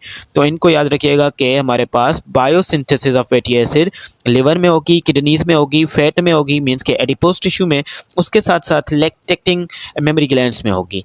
जब मदर क्या करेगी, बच्चे को ब्रेस्ट फीडिंग करवाएगी, तो उस टाइम, ठीक है, ब्रैकेट में यहाँ पे लिखा हुआ है। अब इसके लिए हमारे पास फैटी एसिड सिंथेसाइज के लिए क्या होगा, कुछ एंजाइम्स नेसेसरी हैं, बिकॉज एज वी नो कि हमारे बायोलॉजिकल मॉलिक्यूल्स जो हैं, मीन्स के हमारे केमिकल बेसिस ऑफ लाइफ जो है, ठीक है। अब उसको क्या करना है, उसको एंजाइम चाहिए ताकि मेटाबॉलिक रिएक्शंस जो हैं जल्द से जल्द परफॉर्म किए जा सकें, तो that's why enzymes are necessary. तो यहाँ पे भी एंजाइम्स जो होंगे वो कहाँ पे मिलेंगे हमें, अब एंजाइम इस बायोसिंथेसिस के लिए हमें एंजाइम मिलेंगे सिस्टोल में, यानी कि साइटोप्लाज्म में हमें क्या मिलेंगे, एंजाइम्स मिलेंगे। तो ये भी पॉइंट याद रखने के लिए है, सिस्टोल में या फिर आप बोल सकते हैं साइटोप्लाज्म में। Okay, I hope this one is clear, क्योंकि यहाँ पे मेरे पास फुल टाइम है एंड अगर ये लेक्चर डीप मीन्स के चला जाता है आधे घंटे तक, तब भी कोई इशू नहीं होगा। I will make you completely understand. यहाँ तक क्लियर हो चुका होगा उम्मीद है। अब फैटी एसिड बनाने के लिए हमें ये चीज़ें चाहिए होती है, ब्लड फैटी एसिड हमें, यानी कि ब्लड फैटी एसिड हमें फैटी एसिड बनाने के लिए कौन सी चीज़ें रिक्वायर्ड होंगी। अब फैटी एसिड के लिए सबसे पहले एसिटाइल को है, जिसको हम पायरुवेट से लेंगे, ठीक है। ये प्रोवाइड करेगा कार्बन एटम्स, ये हमें क्या प्रोवाइड करेगा, कार्बन एटम्स, याद रखिएगा, ठीक है। यहाँ पे जो चीज़ें हमें रिक्वायर है, नंबर 1 पे आ जाता है एसिटाइल को है, नंबर 2 पे आ जाता है NADPH, ठीक है, रिड्यूस्ड फॉर्म में है, ये भी याद रखना। और इसके बाद जो है और ये भी आज आपको बताया था, it is a readymade source of energy, लेकिन यहाँ पे ये रिड्यूस्ड फॉर्म में, और ATP है, ये रेडीमेड सोर्स ऑफ एनर्जी है, ये स्टोर्ड सोर्स ऑफ एनर्जी है, लेकिन ये यहाँ पे रिड्यूस्ड है, ठीक है।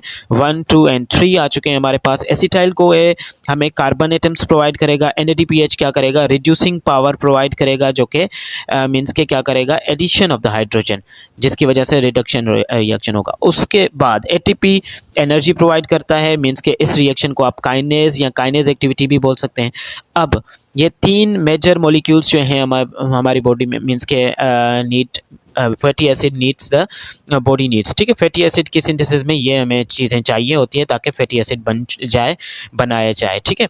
अब फैटी एसिड 3 मेजर स्टेप्स हैं, 3 मेजर स्टेप्स में हम जो है वो सबसे पहले एसिटाइल को एंड उसके बाद NADPH की प्रोडक्शन सबसे पहले फर्स्ट स्टेप में करवाएंगे। फर्स्ट स्टेप में हमें क्या चाहिए कि एसिटाइल को एंड NADPH की प्रोडक्शन करवानी है, स्टेज नंबर 1।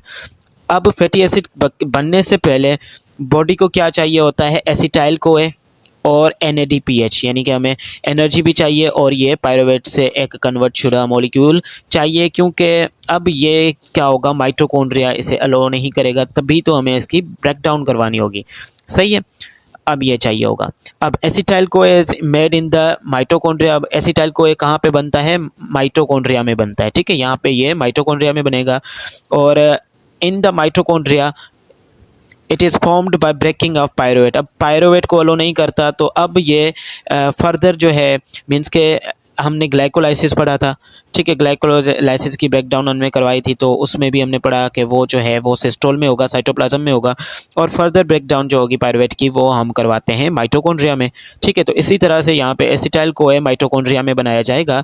माइटोकॉन्ड्रिया एक सेल ऑर्गेनली है, एज आप अच्छी तरह से जानते हैं इसे।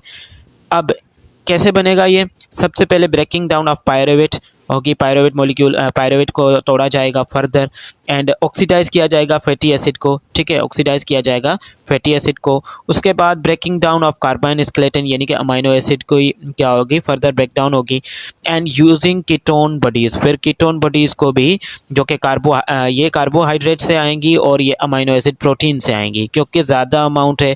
अब इसको क्या किया जा रहा है? ब्रेकडाउन किया जा रहा है। याद रखिएगा कि ये कीटोन बॉडीज़ हैं और ये क्या है? अमाइनो एसिड्स हैं। अब however there is a problem. अब यहाँ पे एक प्रॉब्लम भी होती है कि माइटोकॉन्ड्रियल मेम्ब्रेन जो है एसिटाइल कोए आउट मीन्स के mitochondrial membrane does not let the acetyl CoA out in the systole. अब ये बना तो लेता है माइटोकॉन्ड्रिया के अंदर एसिटाइल कोए हमारे पास बन तो जाता है, लेकिन इसको बाहर जाने की परमिशन नहीं होती, क्योंकि हमारे पास हमने क्या पढ़ा था? ऊपर हमने ये पढ़ा है कि इसके पास जो भी फैटी एसिड बनाने के लिए जो भी एंजाइम होंगे वो कहाँ पे होंगे? एंजाइम जो नेसेसरी हैं वो हमारे पास सिस्टोल में होंगे, साइटोप्लाज्म में होंगे। तो इसीलिए एसिटाइल कोए को क्या है, कहाँ पे जाना पड़ेगा? वापस से सिस्टोल में जाना पड़ेगा। लेकिन यहाँ पे माइटोकॉन्ड्रिया की मेम्ब्रेन जो है वो इसको एसिटाइल कोए को वापस सिस्टोल में, साइटोप्लाज्म में नहीं जाने देती, ठीक है। जहाँ पे हमारे पास क्या होगा? फैटी एसिड सिंथेसाइज होता है, ठीक है। अब इसको बाईपास, इस प्रॉब्लम को सॉल्व करने के लिए, इस प्रॉब्लम को सॉल्व करने के लिए बाईपास मेथड है, जिसमें हमारे पास इनसाइड द माइटोकॉन्ड्रिया क्या होगा? माइटोकॉन्ड्रिया के अंदर एसिटाइल कोए ज्वाइन करेगा ऑक्जेलो एसीटेट को, ठीक है।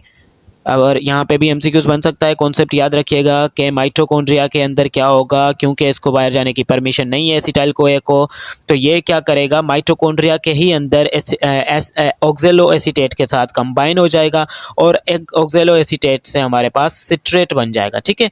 याद रखिएगा माइटोकॉन्ड्रिया के अंदर एसिटाइल कोए को बाहर जाने की इजाज़त नहीं है। ऑक्जेलो एसीटेट में से सिट्रेट बनेगा। अब ये सिट्रेट जो है ये फ्रीली मूव कर सकता है माइटोकॉन्ड्रिया की मेम्ब्रेन में से, तो ये साइटोप्लाज्म में जाएगा, सिस्टोल में जाएगा और नेसेसरी रिएक्शंस जो हैं वो एक एंजाइम यानी कि सिट्रेटलाइज एंजाइम के साथ मिलके परफॉर्म करेगा। फिर से सिट्रेट ब्रेक हो जाएगा किसमें? एसिटाइल कोए में, ठीक है। यानी फिर से अपनी शेप जो इसकी थी वो वापस से हासिल कर लेगा एंड ऑक्जेलेट यहाँ पे अलग हो जाएगा इसके साथ, ठीक है। अब क्या होगा? अब जो है वी हैव एसिटाइल कोए। अब हमारे पास सिस्टोल में क्या आ चुका है, यानी कि साइटोप्लाज्म में एसिटाइल कोए आ चुका है, जहाँ पे हम जो है प्रोटीन सिंथेसाइज करवा सकते हैं। अब ऑक्जेलो एसीटेट कहाँ जाता है? ये कन्वर्ट हो जाता है मेलिटेट में, ठीक है। इसको मेलिटेट में कन्वर्ट किया जाता है। अब मेलिटेट फिर से चेंज होकर पायरुवेट में बन जाएगा एक एंजाइम की मदद से, ठीक है। मेलिटेट क्या हो गया? जो याद रखिएगा ये कहाँ से आ रहा है? ऑक्जेलो एसीटेट जो है वो कन्वर्ट हो रहा है मेलेट में। अब ये मेलेट क्या है? मेलेट जो है हमारे पास चेंज हो जाएगा किस में? पायरुवेट में कन्वर्ट हो जाएगा एक एंजाइम की मदद से, जिसको आप कहेंगे मेलिक एंजाइम, ठीक है। अब यहाँ पे हमारे पास इस एंजाइम में NADPH एंड हमारे पास कार्बन डाइऑक्साइड प्रोड्यूस होते हैं। इस रिएक्शन में हमारे पास एनर्जी यानी कि NADPH और कार्बन डाइऑक्साइड प्रोड्यूस होंगे। अब NADPH जो है रिड्यूस फॉर्म में इम्पोर्टेंट है बिकॉज हमारे पास power the chemical reaction for fatty acid synthesise, ये फैटी एसिड सिंथेसाइज के लिए एक पावर प्रोवाइड करेगी। और ये कौन से स्टेप पे बनेगी? ये याद रखिएगा, इस स्टेप पे यहाँ पे बनेगी जब कन्वर्जन होगा, यानी कि हमारे पास किसको? एसिटाइल कोए को बाहर निकलवाया जाएगा अटैच करवा के किसके साथ? ऑक्जेलो एसीटेट के साथ। तो जैसे ये बाहर आएगा एक एंजाइम की मदद से, फिर क्या हो जाएगा? फिर से एसिटाइल कोए में कन्वर्ट हो जाता है, ठीक है। अब इसके लिए हम पढ़ेंगे कि ये क्यों हुआ, क्यों ये बेनिफिशियल है, एडवांटेज क्या है इसका। तो एडवांटेज हम देखें तो acetyl CoA from mitochondria to cytosol also leads to the production of NADPH। अब इसका एडवांटेज ये है कि ये प्रोसेस जो हुआ माइटोकॉन्ड्रियल मेम्ब्रेन से हमने क्या किया, एसिटाइल कोए को बाहर निकलवा के, ठीक है, फिर वहाँ पे उसकी वापस, क्योंकि एसिटाइल कोए को इजाज़त नहीं थी, लेकिन बाहर निकलवाया और फिर से उसको अपनी ओरिजिनल शेप में यानी कि एसिटाइल कोए की शेप में लाए। तो इसका हमें फ़ायदा क्या हुआ? फ़ायदा क्या हुआ कि हमें NADPH जो कि मीन्स के फैटी एसिड सिंथेसाइज के लिए लाजमी था वो हुआ। उसके बाद जो भी एंजाइम्स थे वो सिस्टोल में मौजूद हैं, तो ये भी फ़ायदा है हमें। और उसके साथ साथ ऑक्जेलो एसीटेट है वो भी पायरोवेट में कन्वर्ट हो गया। तो ये 3 जो है मेन आप कह सकते हैं एडवांटेजेस हैं, ठीक है। और डबल बेनिफिट हो गया कि हमारे पास acetyl CoA and NADPH are essential for building block, यानी कि ये क्या है, फैटी एसिड बनाने के लिए लाजमी है। तो ये यहाँ पे डबल हमारा फ़ायदा हो चुका होता है। अब स्टेज नंबर 2 है, मैंने कहा था कि आपको ये 2 स्टेप्स में कवर करवाया जाएगा। फॉर्मेशन ऑफ मेलिनाइल कोए आ जाएगा यहाँ पे, ठीक है, एसिटाइल कोए से। अब हम क्या करेंगे, मेलिनाइल कोए को बनाएंगे। तो यहाँ पे एसिटाइल कोए क्या होगा, अवेलेबल होगा कहाँ पे, साइटोप्लाज्म में। अब इस स्टेप में कन्वर्ट किया जाएगा, इसको किस स्टेप यहाँ पे कन्वर्ट किया जाएगा, मेलिनोइल कोए में कन्वर्ट किया जाएगा। और ये याद रखिएगा कि सेकंड स्टेज हमारे पास की स्टेप है यानी कि इम्पोर्टेंट स्टेप है फैटी एसिड सिंथेसिस में। यहाँ पे एक एंजाइम इसकी हेल्प करेगा जिसको बोलेंगे एसिटाइल कोए कार्बोऑक्सिलेज। अब कार्बोऑक्सिलेज इसलिए आएगा कि यहाँ पे addition of the carbon dioxide होगी, तो इसलिए कार्बोऑक्सिलेज एंजाइम जो है यहाँ पे हेल्प करने के लिए आ चुका है, एसिटाइल कोए कार्बोऑक्सिलेज, ठीक है। इस रिएक्शन में क्या होगा, ATP रिक्वायर्ड होगी यानी कि काइनेज रिएक्शन है। और उसके साथ साथ एक वाइटामिन जिसको आप बायोटीन भी कह सकते हैं, ठीक है, हेल्प करेगी।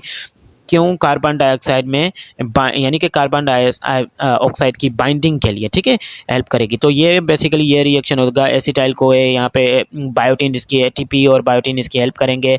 और क्या करेंगे, इसके साथ कार्बन डाइऑक्साइड को मीन्स के अटैच करवाएंगे और मेलिनाइन कोए और ATP और ये फॉस्फेट मीन्स के फॉस्फोरस बना देंगे, ठीक है।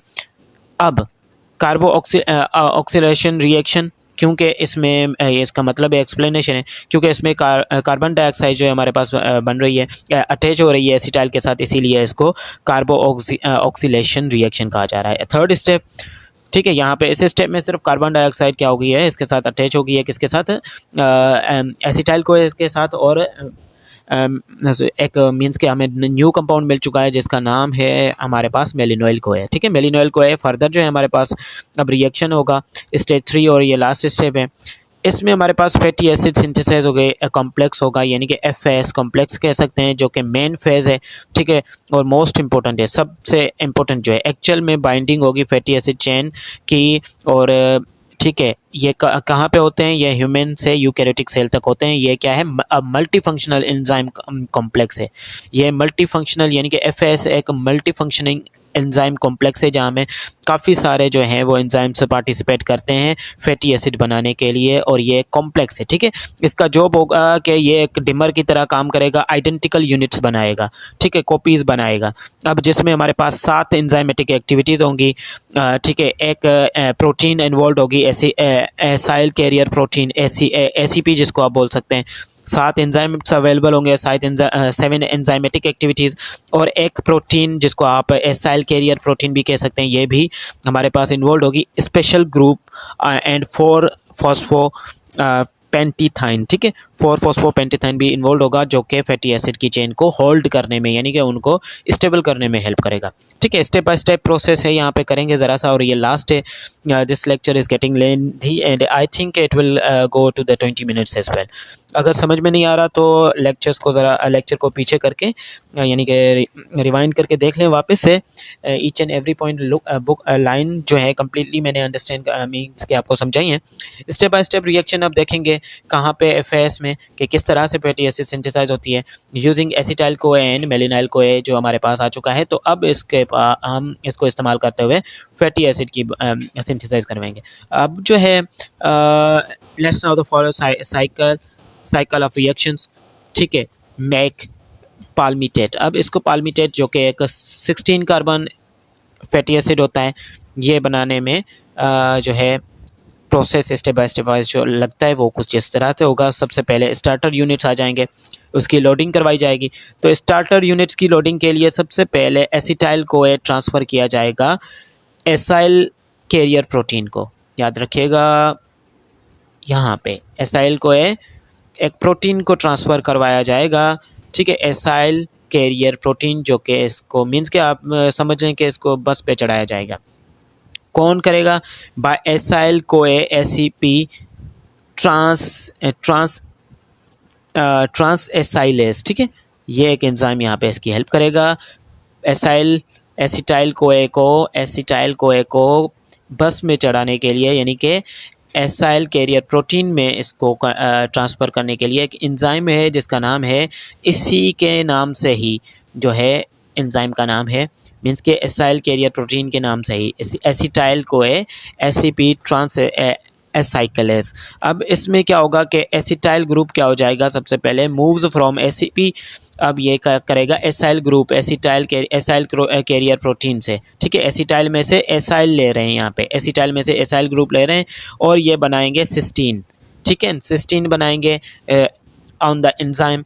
अब जो है ये फ्री हो जाएगा, फिर से वापस अपना रिएक्शन परफॉर्म करने के लिए रेडी हो जाएगा, ठीक है।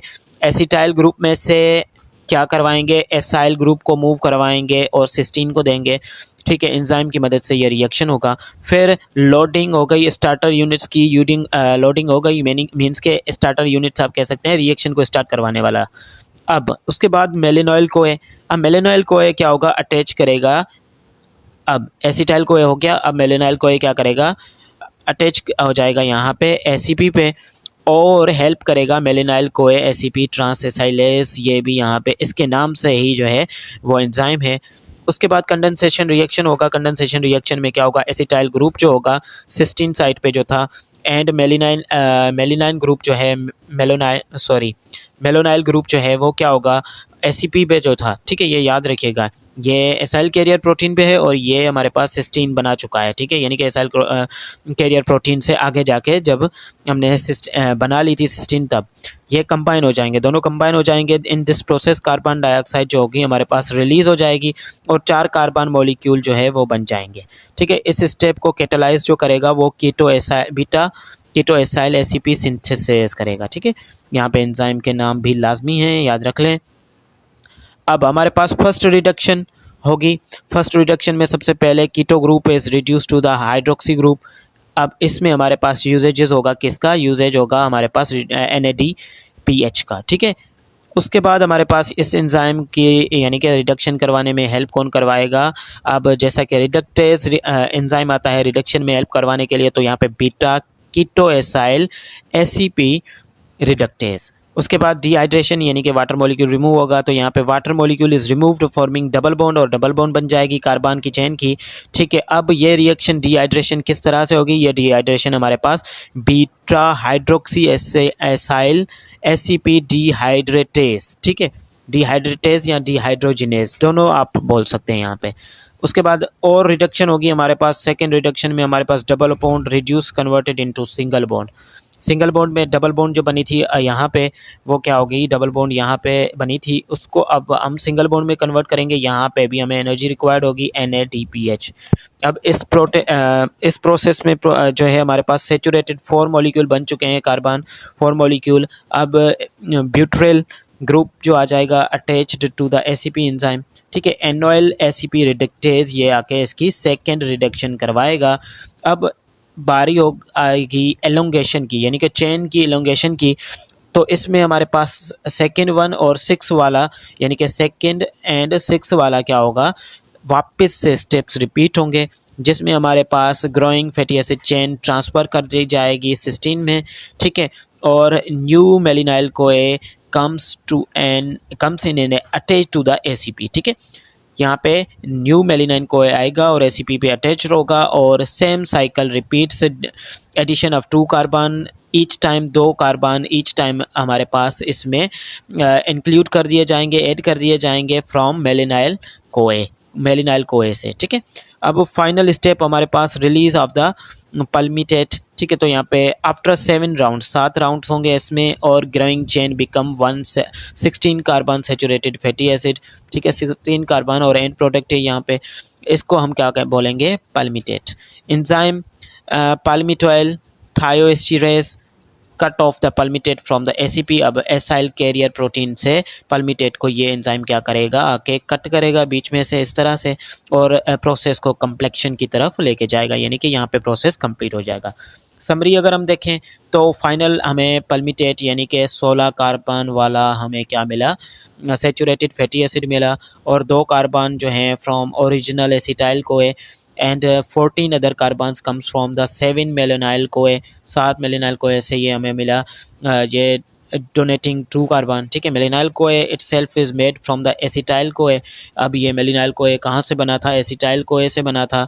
ठीक है, so acetyl CoA is the ultimate source of all 16 carbon, सारे 16 कार्बन का अल्टीमेट सोर्स जो है वो कौन होगा, malonyl sorry acetyl CoA is the ultimate source, ये एसिटाइल कोए होगा, क्योंकि सारे जो हैं 16 कार्बन अल्टीमेटली यहाँ से ही आ रहे हैं। अब NADPH की बात करें तो ये is used twice per cycle, ये ट्वाइस पर साइकिल यूज़ होगा, and total 14 NADPH are needed. ठीक है, तो ये था हमारे पास बायोसिंथेसिस ऑफ फैटी एसिड के, फैटी एसिड किस तरह से बनता है। मिलेंगे इंशाल्लाह नेक्स्ट लेक्चर में। टेक केयर एंड अल्लाह हाफ़िज़।